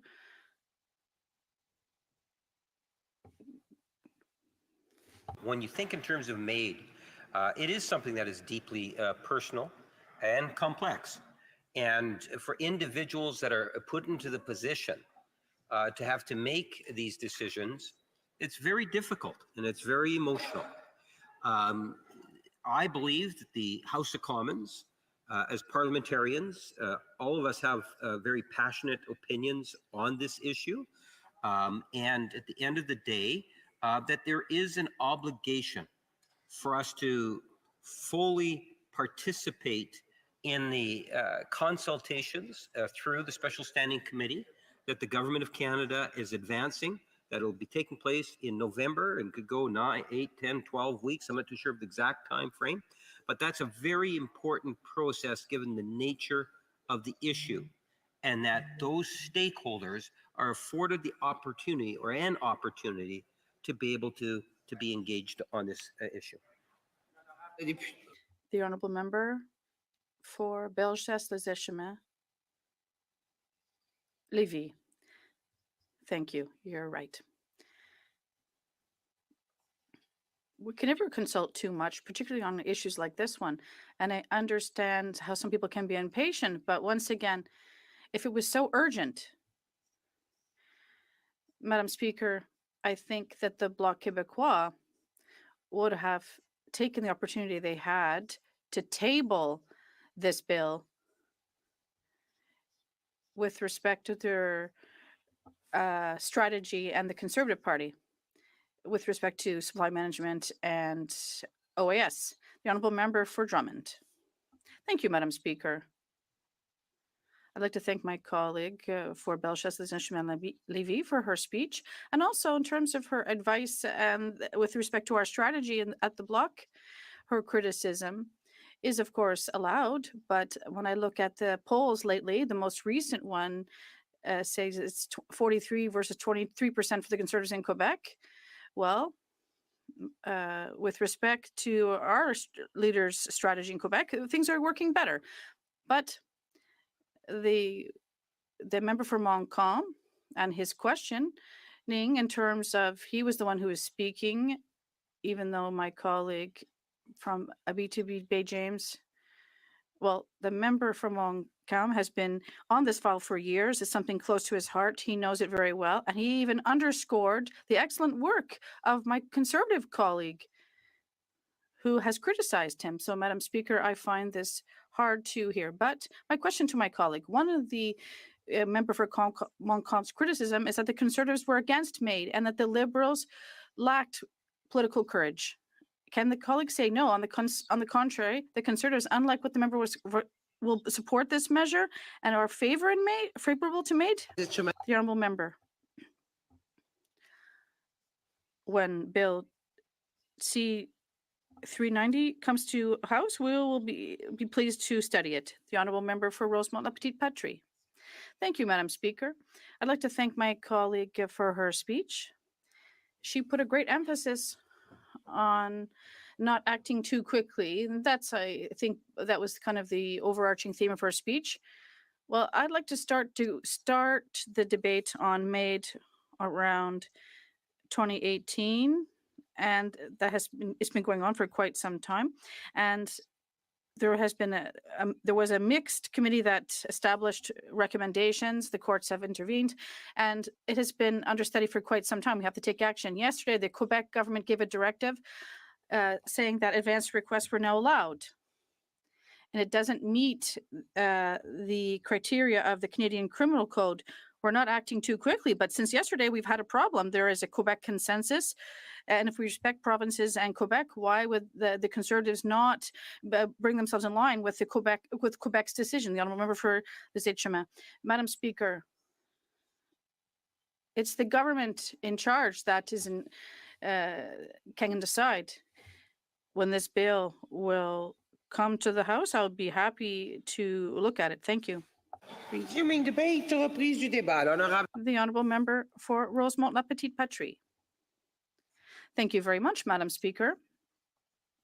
First, I'd like to say that I'll be sharing my time with my exceptional member for New Westminster, Burnaby, who will shed a lot of light on this issue, which is very important. Allow me to take 3 seconds to start off with something more personal. It is October 31st, and a year ago, the mother of my spouse passed away, and it is the anniversary of her death. And I just wanted to underscore her life and all of the love that she gave to her family and friends. We miss her so much still today. Madam Speaker, I also wanted to talk about my grandmother Alice, who did not have an easy life, who had to flee her home where she was abused and also suffered from malnutrition. She left home at roughly 14 years of age. She was able to meet my grandfather, who was in the army at the time, and they had one child, a son. But Alice, it had a very young life that was tough, and also an end of life that was very hard with Alzheimer's disease. She passed away. We saw her waste away before our eyes for years and years. My father even wrote a book on Alzheimer's disease that is called The Memory of Words, or Les Mémoires des Mots in French, that described the end of life of my grandmother Alice. But it also touched many families across Quebec and Canada. We all have stories of our loved ones, sometimes friends, people who lived through the end of life of someone who was very close to them, who ended up being unable to recognize their spouse, their partners, their children, their friends. It's very painful and difficult to live through. To witness it, even when you're a child or an adolescent, is something that really marks you. And you say to yourself, one day, if I have the chance to be able to have an influence on this, whether it's in terms of research, science, or medicine in general, or in terms of legal actions that you can take so that someone is not able to see themselves waste away and lose track of their own existence. Well, we could say I'd like to do something about that. And today I have the opportunity to be able to rise in this house and talk about this. even though it's a very fundamental topic because it does pertain to the dignity of human life. We will all, Madam Speaker, sorry to say this, but we'll all die one day. And I hope it'll be in the best possible conditions with the less amount of suffering possible and surrounded by our loved ones. But right now, the legislation does not allow for advanced requests for MAID. And MAID, of course, was part of a very wide societal debate in Quebec and in Canada. In Quebec, there is a consensus about the fact that it's a way to support someone and to respect their wishes so that that person can die and leave this world in dignity with the least amount of suffering possible. And for example, with Alzheimer's, people can also, well, it is very painful. It's a degenerative disease. Not everyone will ask for MAID. It's a choice that is very personal, that reflects everyone's desire and how they see their lives. Sometimes they have religious values, other times they don't. I was talking about the mother of my partner, Debbie. Debbie had a very close friend, Janice, who had multiple sclerosis, but who always wanted to live until the very last day. She never saw MAID as an option. And we have to respect that. But I think science and medicine have evolved so that, or as our society has, to say that now there is a consensus for this being acceptable, and we have to respect someone's decision. For the time being, MAID has been authorized for people who have a foreseeable short-term death. There has to be a diagnosis for example, with Alzheimer's disease, which is degenerative. But in Quebec, yes, it has to be authorized, as should advance requests for MAID be. There has to be, the person who will sign this document has to be conscious to say, here are the criteria, these are the various times and the symptoms that will allow me to get to this stage, and here is my desire, when I will not be able to make a decision in the future because I will have reached such a level of degeneration, or cognitive degeneration, that I will no longer be able to make the decision then. So then we're facing a situation since, well, as of yesterday, the Quebec law has allowed for advanced requests for MAID, and this contravenes the criminal code because the federal government did not take action for months or years. It's absolutely amazing how this issue, the only thing that the Liberals want to do is step in line with the Conservatives to do nothing. They are not moving on this. It took the Supreme Court ruling to make them amend legislation and a Quebec decision. I've never seen a government with absolutely no leadership on such a fundamental issue that affects all Canadians, all families in our society. And today we're in this situation that is absolutely absurd because of their lack of action. They are dragging their feet, and now we don't know what's going to happen. And the Liberal government's answer is, we're going to consult. We're going to have a national conversation. But Quebec legislation came into effect yesterday. So what do we do now? The Liberals have known this for months. There was a joint committee of the House of Commons and the Senate who made recommendations and studied this issue. But what did they do? Absolutely nothing. And now we're in this impossible situation today. While Quebec legislation gives people hope, it gives them hope of a death with dignity that reflects their desire to not die in a situation, as I perfectly understand. I wouldn't want to die like that either.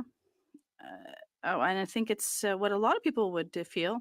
We have to respect it. So, Madam Speaker, in Quebec, someone became the spokesperson for these people who were diagnosed and who has said, I want to decide when and under what conditions I will leave this world. Sandra Lamontigny, her name is. She has spoken about this a lot publicly, and she has touched the hearts of many people. And her message is, we have to head in this direction.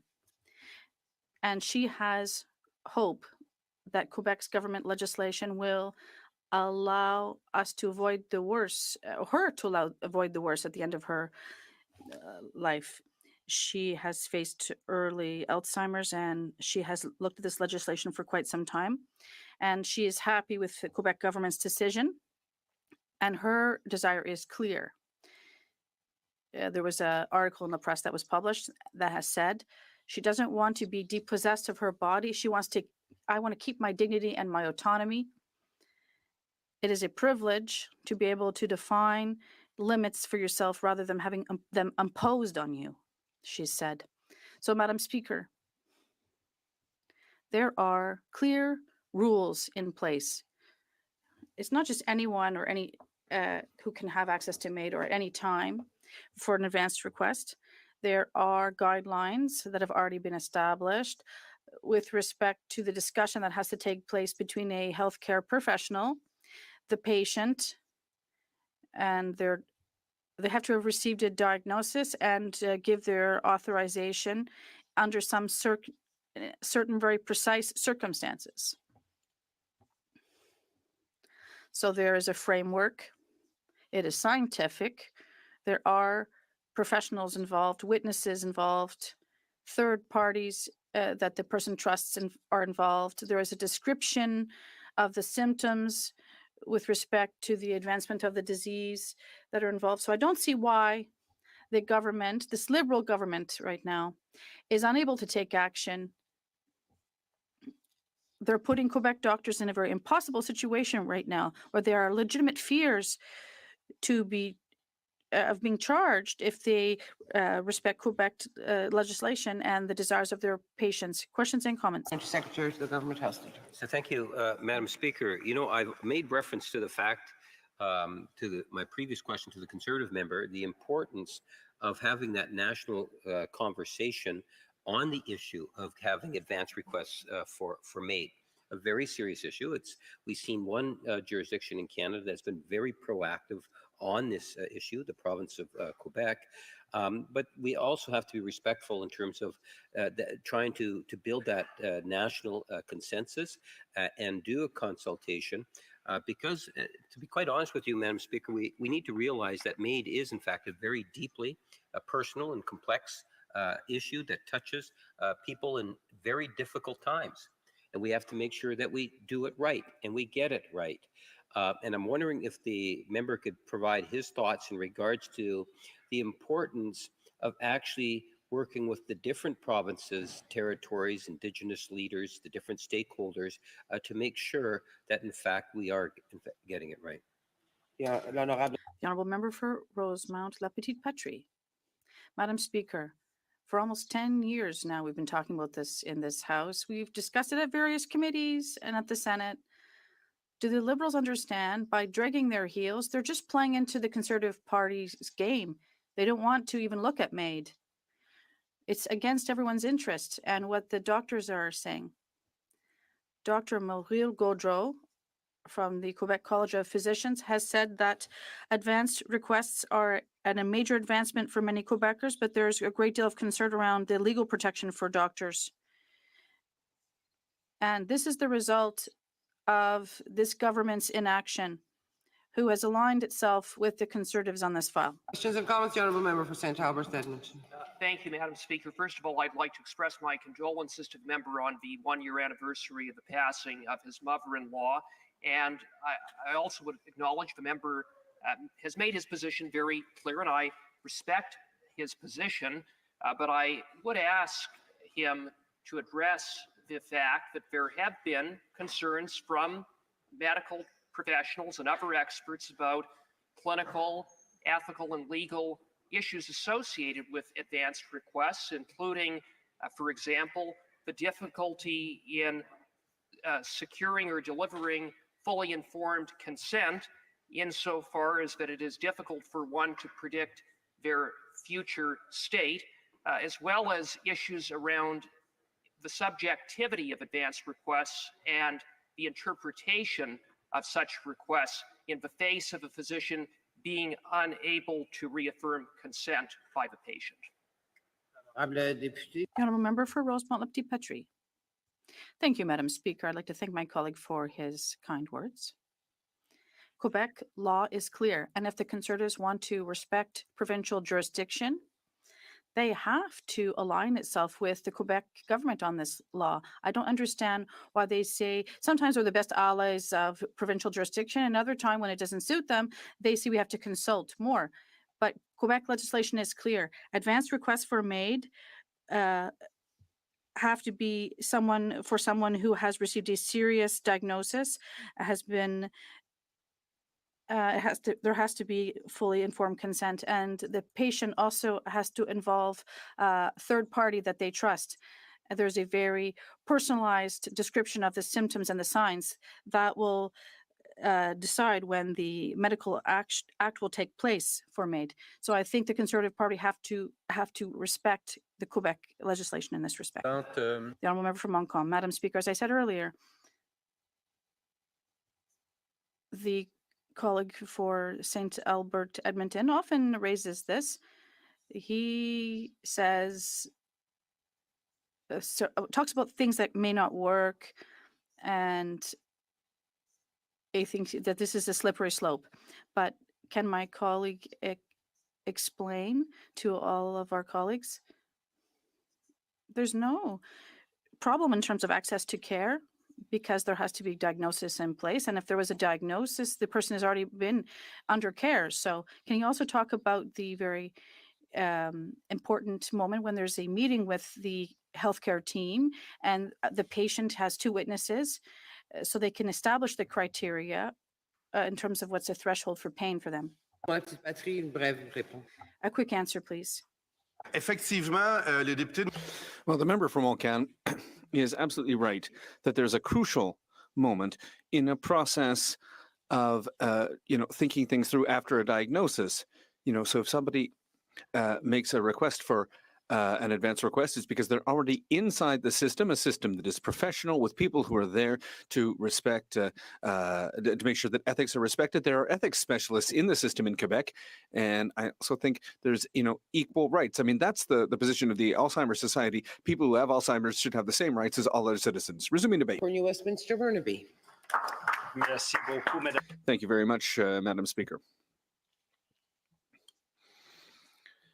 I wanted to say, first of all, that it's with great sadness that I learned that it's a sad anniversary for my colleague, the member for Rosemont La Petite-Patrie. Everyone in this debate, has spoken about very difficult situations, and I won't be an exception to that. This is such a difficult question to talk about. The end of life and medical assistance in dying is part of that. I also share my colleagues' frustration on the fact that Liberals haven't acted, that it's been 10 years now that this question, which is such a personal issue, has been before us. And, it's such a difficult question, but, we have a government that refuses to act and that refuses to show leadership on this. I find that incredibly sad. That's, this isn't a partisan issue. It's a question of human life. It's a question of respect for people who are at the final stage of their life. People who often are facing incredible pain. And we have a responsibility as parliamentarians to be there for them, to take the necessary decisions, to show leadership. And that this question has been, before us for 10 years now. It shows the inability of parliamentarians to act properly. And that's why we're having this debate today.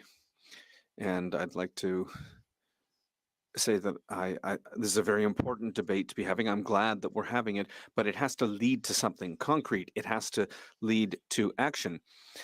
the decision that was made by the Special Joint Committee and the recommendations, that's what we have to put in place, Madam Speaker. Have profoundly painful memories when we talk about medical assistance in dying. My colleague from Rosemont Petit Patrie shared with us his extremely difficult anniversary. I tomorrow will be entering the month of November, and for me that is a very difficult time, Madam Speaker. 3 years ago, my father, Terry Julian, passed away, and he passed away in an extraordinarily painful time. It took 2 weeks in the palliative ward of Burnaby Hospital before he died. He was in immense pain, Madam Speaker. The family rallied around. We tried to be there 24 hours a day during this period. It was extraordinarily difficult and heart-wrenching. Madam Speaker, when he finally passed, my sister was with him, and I'm incredibly grateful for that. Myself and my spouse, we were racing as other members of the family were doing, racing to the hospital. We were around the clock with him in his pain and in his final moments, but I was unable to arrive in time, Madam Speaker. If I could have turned the clock so that he didn't experience those unbelievably difficult weeks before he passed, I would have. It was heart-wrenching as it is to all of us to see him live through that difficult time. And a year later, my mother went through the exact same thing. It took 2 weeks for her to pass. She was in the palliative ward at Burnaby General Hospital. It was an extraordinarily difficult time, and we tried again to be there 24 hours a day. The fact that my father had passed meant that my mother simply was not the same, and they'd been married over 70 years, Madam Speaker. So obviously that pain of a broken heart was too much for her. I was with her when she passed. I held her hand and I said prayers in her final moments. And I was grateful for that privilege, that blessing to be with her. It was, again, extraordinarily difficult. And if we could have, in some way, changed the situation so that she didn't have to live through those 2 weeks of intense pain before passing, we would have given everything. These are heartbreaking moments, Madam Speaker, and that's why the issue of medical assistance in dying is so important for us to consider, that we, in each of our families, with our loved ones, so many of us have experienced the pain of losing a loved one and the pain of seeing them suffer. And medical assistance in dying is designed to give those people a choice, but also to, as much as possible, take away from that intense suffering that the person who is dying, the loved one, lives through, but the entire family suffers from as well. When you're there in 3 a.m. or 4 a.m. in the hospital ward, and you're thinking, what can I do to end this pain and suffering that they are going through? You don't want to see them suffer anymore. And so, in a sense, their passing is a relief in one way. Yes, it's incredibly painful to know that they have passed on, but it's an end to their suffering. In a civilized society, we try to make sure that people do not suffer unnecessarily. And that's why this issue is such an important one. Madam Speaker, we all come, I think, from the same place. We have all, in this House and right across this country, lived the same difficult, terrible, extraordinarily painful experiences.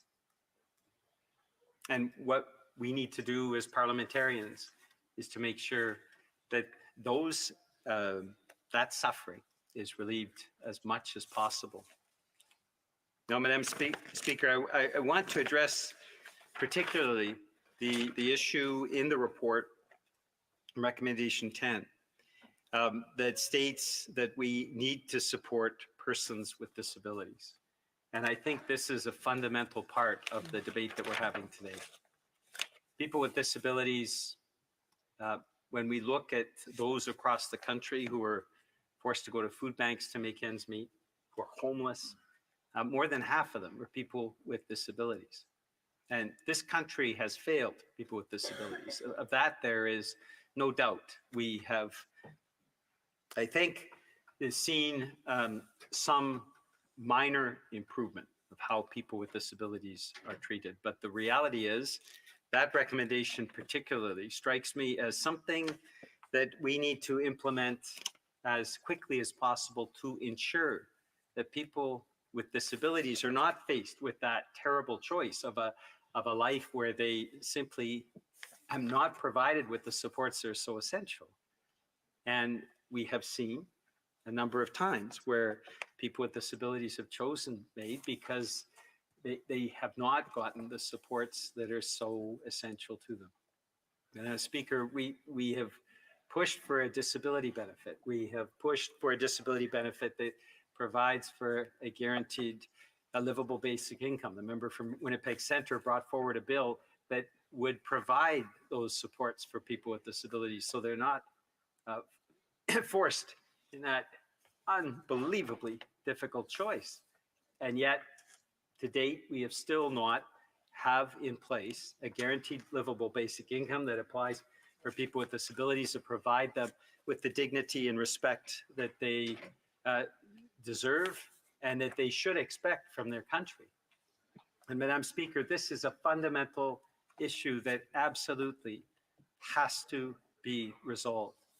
We are a country that has provided enormous resources to the banks and to big businesses, $1 trillion in liquidity supports to the banking sector over the last 15 years. We've given untold amounts, tens of billions of dollars a year to wealthy Canadians and through the form of overseas tax havens. We have the resources to put into place a guaranteed livable basic income for people with disabilities now, Madam Speaker. And I hope as part of this debate, we choose to do that. Every Canadian deserves dignity. This is a debate about dignity. Thank you, Madam Speaker. Questions and comments? Questions et commentaires, l'honorable secrétaire parlementaire. The Honourable Parliamentary Secretary. House Leader. Yes, thank you, Madam Speaker. And I concur with many of the words that the member has spoken, especially when you think in terms of the bigger picture of every Canadian deserves dignity. And it is important during the debate that we recognize just how difficult an issue this really is. Because it touches the hearts and emotions and so much more of people that are having to make a very difficult decision. And we cannot underestimate just how difficult that decision actually is. It's one of the reasons why I think that it's important, as the government has said, we're starting up that conversation with Canadians to incorporate provinces, territories, Indigenous leaders, the many different stakeholders, the professionals, and the patients. I hope to hear from a lot of patients that are out there, and the providers, the bedside, the family members, and so forth. I think that is absolutely critical in terms of continuing the move in bringing in what will hopefully be the best made legislation ultimately that we've seen in the Allied Force. For New Westminster, Burnaby. Thank you, Madam Speaker. I thank my colleague for his question, but as the member from Rosemont-le-Petit-Patrie pointed out, we are now in a legal vacuum, and that requires the government to act. Consultation is always important. We've had discussions and consultations for a decade now. It is important to act to ensure that that legal vacuum does not continue. And there is an ongoing debate in this country. I have no doubt people feel very strongly about MAID. I understand this, and I think people come from a standpoint of good faith from all sides, but we cannot continue with a legal vacuum that imperils that ability of people to make that free decision on it. The honourable member for St. Albert Edmonton. Thank you, Madam Speaker. The member for New Westminster Burnaby quite appropriately spoke about persons with disabilities. When the Carter decision was rendered by the Supreme Court reasoned that vulnerable persons could be protected by what it characterized as a set of stringent and well-enforced safeguards. I would submit that the safeguards that have been adopted by Parliament have not been adequate, and what safeguards were passed have been chipped away by these Liberals over the past several years, including the requirement that death be reasonably foreseeable. The removal of that safeguard resulted in the sounding of the alarm from virtually every disabilities rights organization in Canada, as well as the UN Special Rapporteur on the Rights of Persons with Disabilities. Does the member share those concerns of voices who represent the disabilities rights community? The honourable member for New Westminster Burnaby. Thank you, Madam Speaker. I thank my colleague for his question. Yes, I do share those concerns, but that wasn't the principal focus of my speech. I was speaking to the fact that we have in this incredibly wealthy country, we have not met what is required to ensure that all Canadians with disabilities live in dignity, can put food on the table, can have a roof over their head. And the appalling statistics that we have seen for people with disabilities that are homeless, people with disabilities that have to line up in food bank, should give us all pause, every single member of Parliament, that we are failing Canadians with disabilities each and every day. We have immense resources when the banking sector calls, immense resources when the very wealthy and privileged Canadians, the wealthiest of Canadians, the most profitable corporations call. We need to respond to the call of Canadians with disabilities. The honourable member for Mulcannon. Madam Speaker, I have three things that I took out of my colleague's thoughtful speech. First of all, when it comes to increasing the quality of life for those with disabilities, it's a reminder that disability is individual, but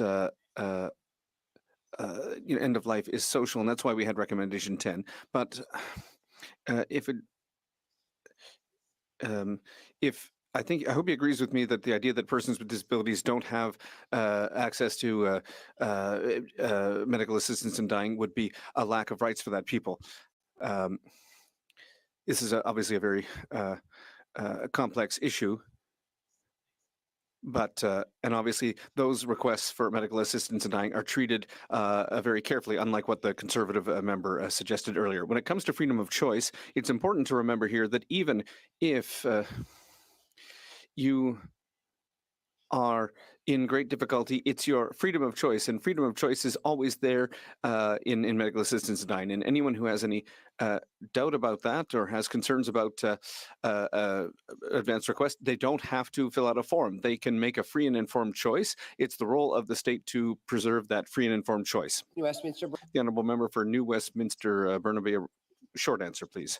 Well, I agree with my colleague, but I'll come back to the fact that when we talk about the situation of persons with disabilities in Canada, it's deplorable, and that's why I would say that we have to deal with this not through I'm very sorry, but we have to continue with debate. We've gone well over the time available for questions and comments. I was very generous with questions and comments. I'm sorry. Resuming debate. Member for Cumberland Colchester.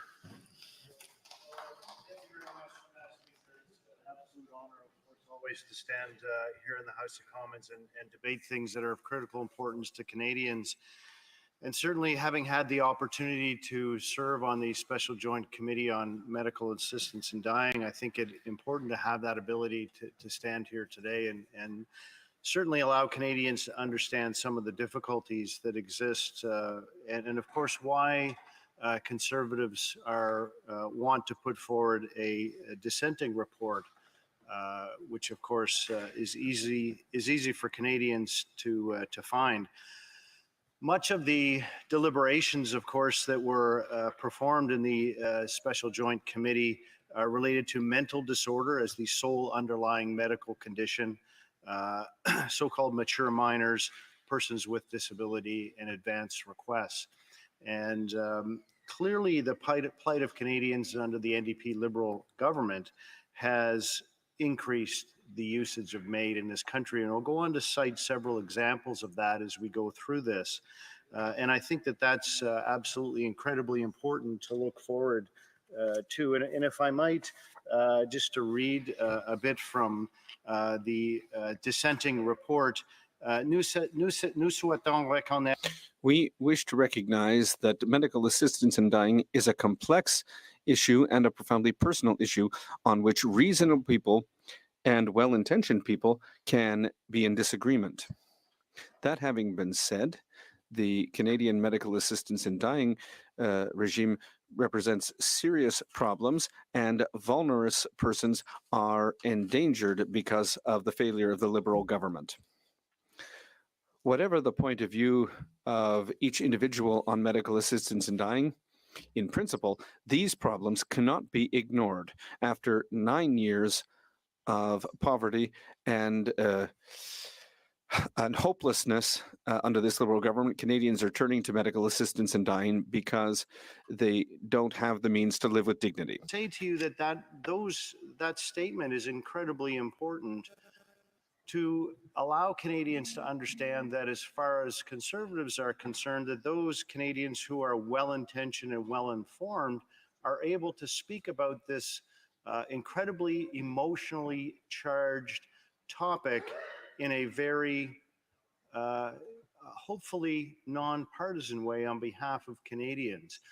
And certainly as a former practicing physician, these are issues that came up multiple times, of course, when I was back practicing medicine, and medical assistance in dying is something that came about during my time in practice. When I first started practicing, of course, medical assistance in dying was not something that was out there to be considered.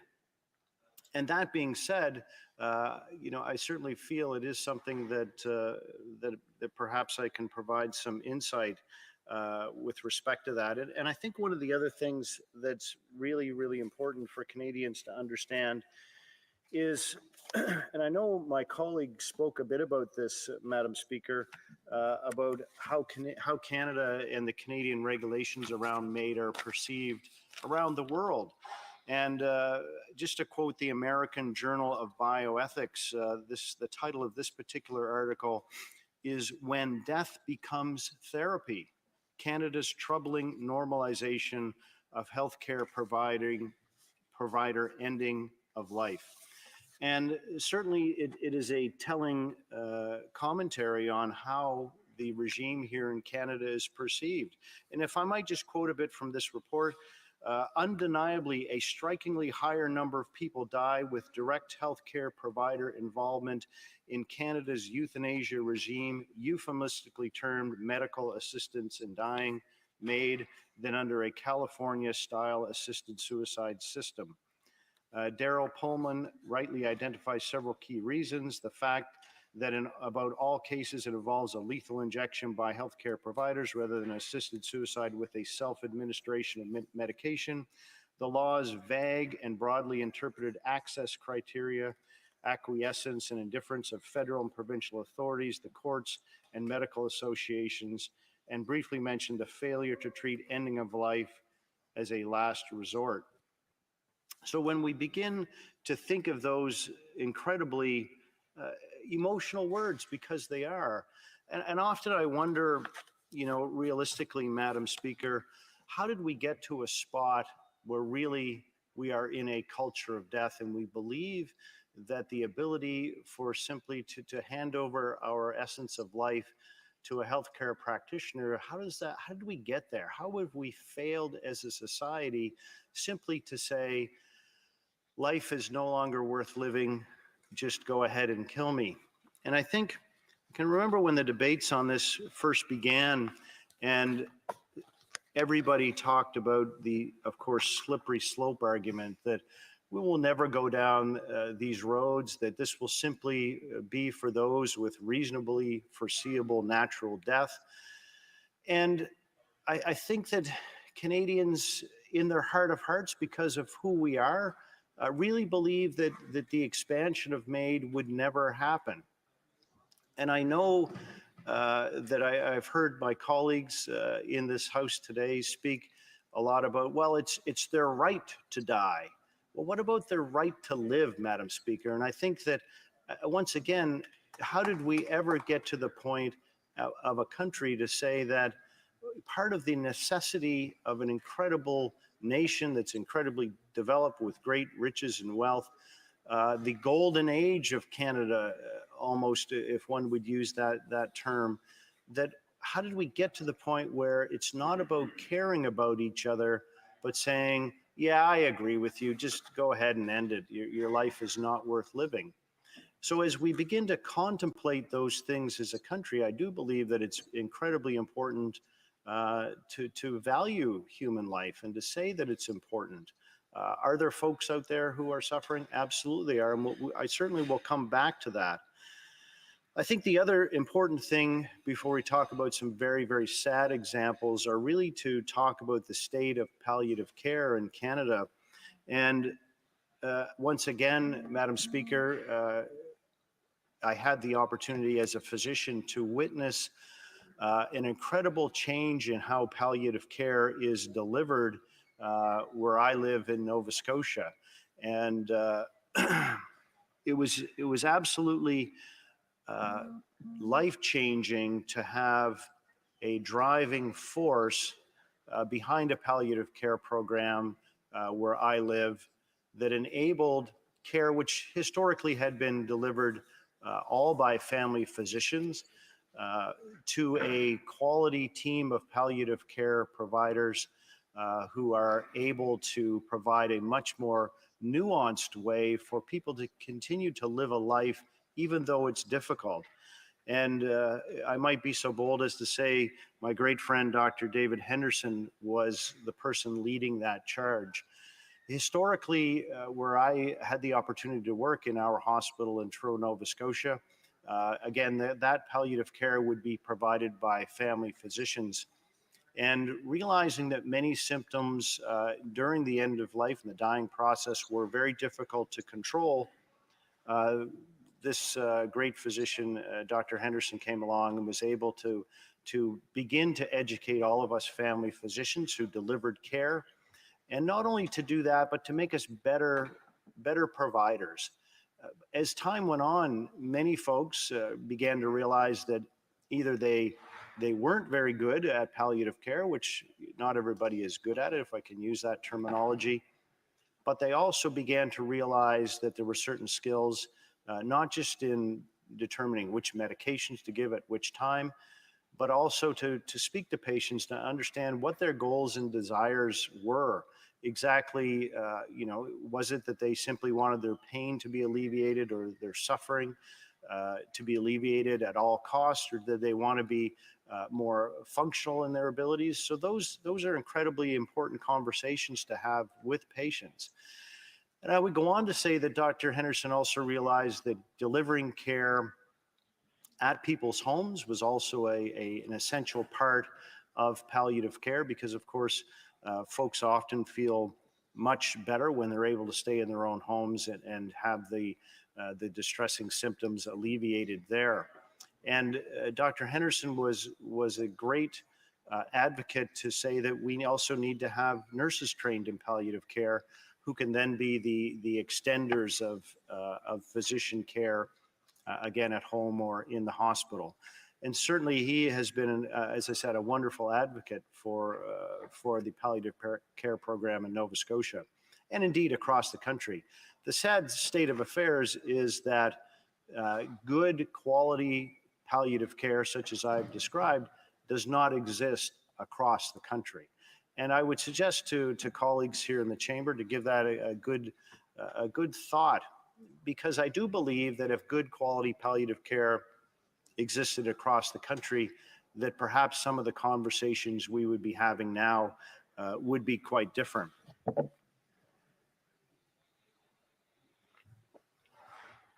I also think it important that we do understand that 7 million Canadians do not have access to primary care.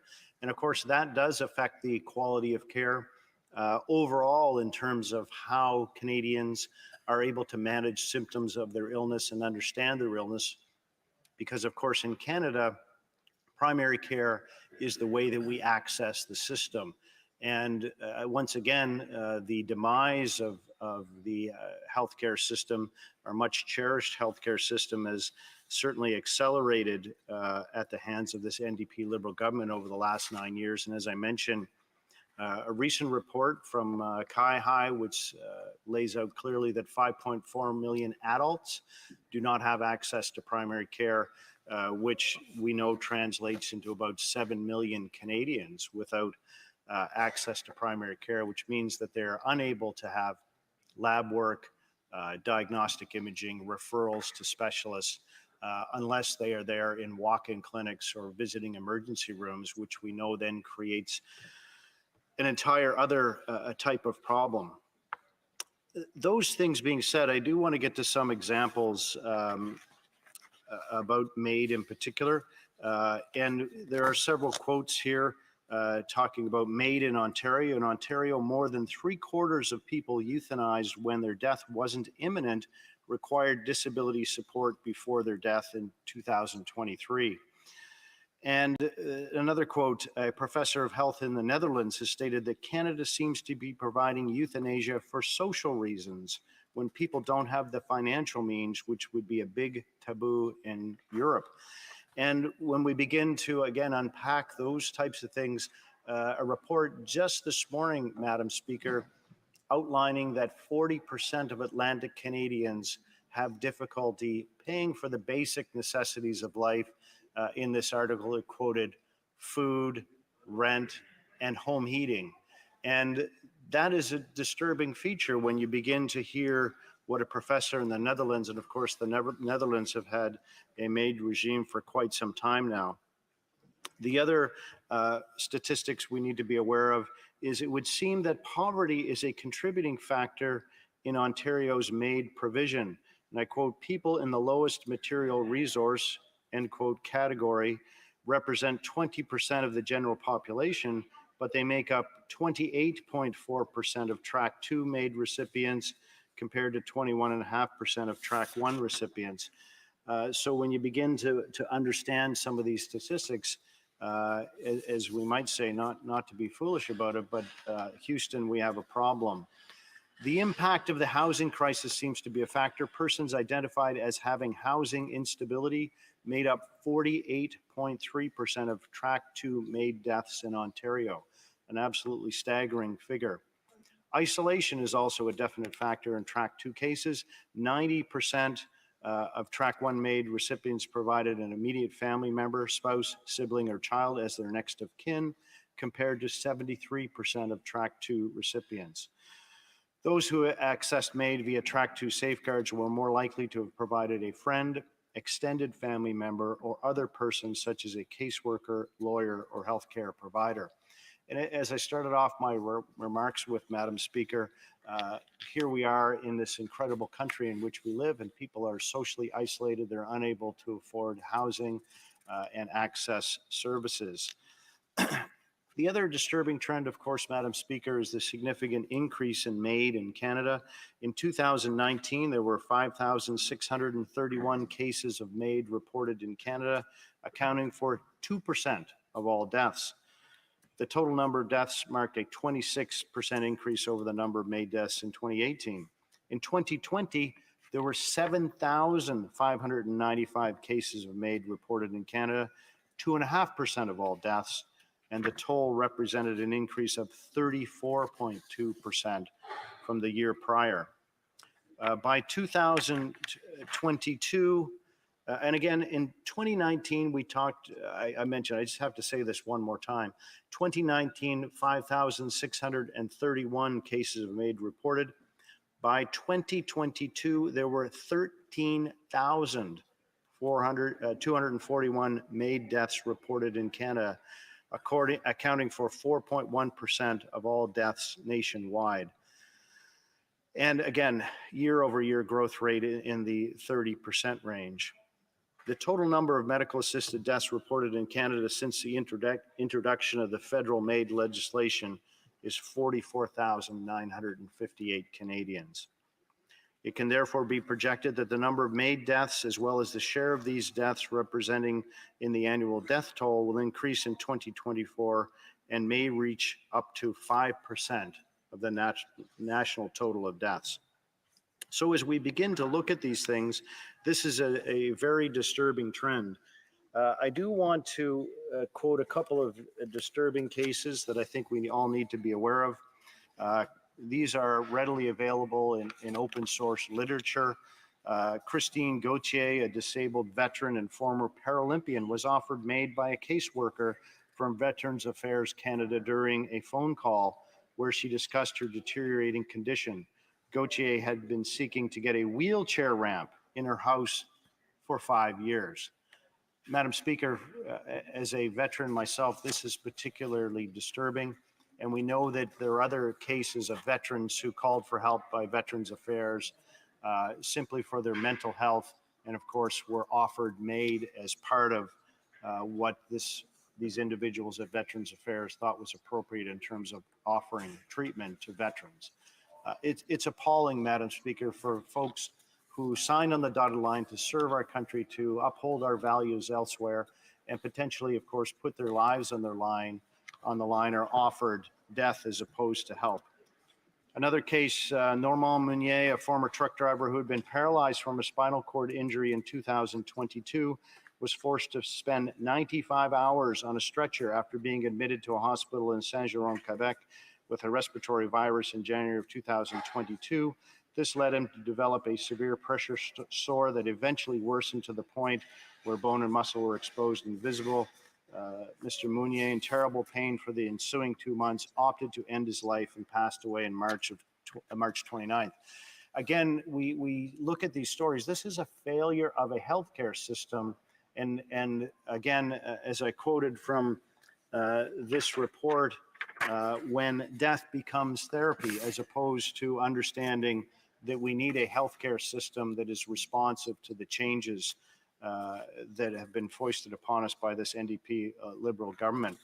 Madam Speaker, I think that it's important also in the last couple of minutes that we talk about the Blue Seal program for Canadians that the next Conservative government will put forward, so that international medical graduates will be able to have their qualifications and experience recognized quickly as they come to this country and want to serve Canadians and want to have a better paycheck to be able to look after their families as well. That will be something, of course, that a Pierre Poilievre government will be able to put forward as we've had multiple discussions with the stakeholders and decision makers that exist both at provincial and national levels. And I think that's incredibly important, that we give Canadians hope that there is help on the way, and that the way things are not the way that they need to be forever. Change is possible. We also know that understanding exactly how this MAID regimen works is important on behalf of Canadians. Consultation needs to be had, and we need to be able to replace, sadly, the hurt that Canadians are now experiencing with hope for the future, so that Canadians once again can be prosperous in that dream and contract of being a Canadian, where if you work hard, that you will be able to achieve a job with a reasonable paycheck, to put food on your table and to put a roof over your head, and to live in dignity in this country and not have to worry about death being the therapy for all that ails you. Thank you very much, Madam Speaker. Questions and comments? The Honourable Parliamentary Secretary to the Government House Leader. Madam Speaker, the member highlighted just in terms of how important the issue is in terms of that personal perspective.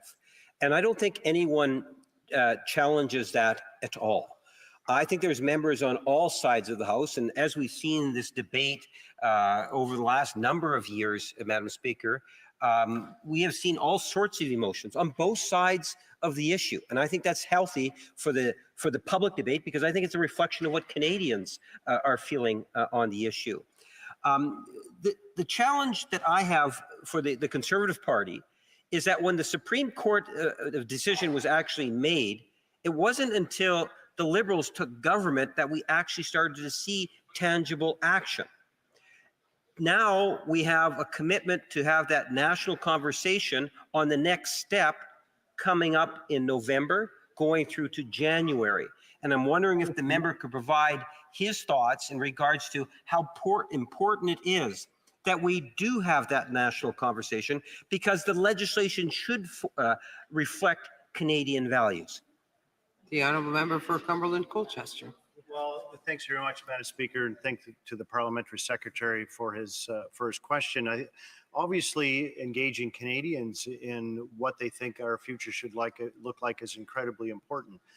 That being said, what we also know, it's difficult to have an honest and open conversation when we know that the systems sadly, Madam Speaker, under the NDP Liberal government are failing Canadians. Mental health care, for instance, is not adequate in this country. I already talked at length about palliative care and the inadequate nature of it across this country. And once again, I would be inappropriate for me not to consider the lack of primary care for 7 million Canadians across this country. When we don't have systems that Canadians know and love and have come to rely upon that are appropriate, then it makes it very difficult, because Canadians would suggest that they don't have other options besides death. We have to get to other questions. Honourable Député de The honourable member for Montcalm. Thank you, Madam Speaker. My colleague talks about death as a therapy. Roughly 70% of people die from MAID in Quebec.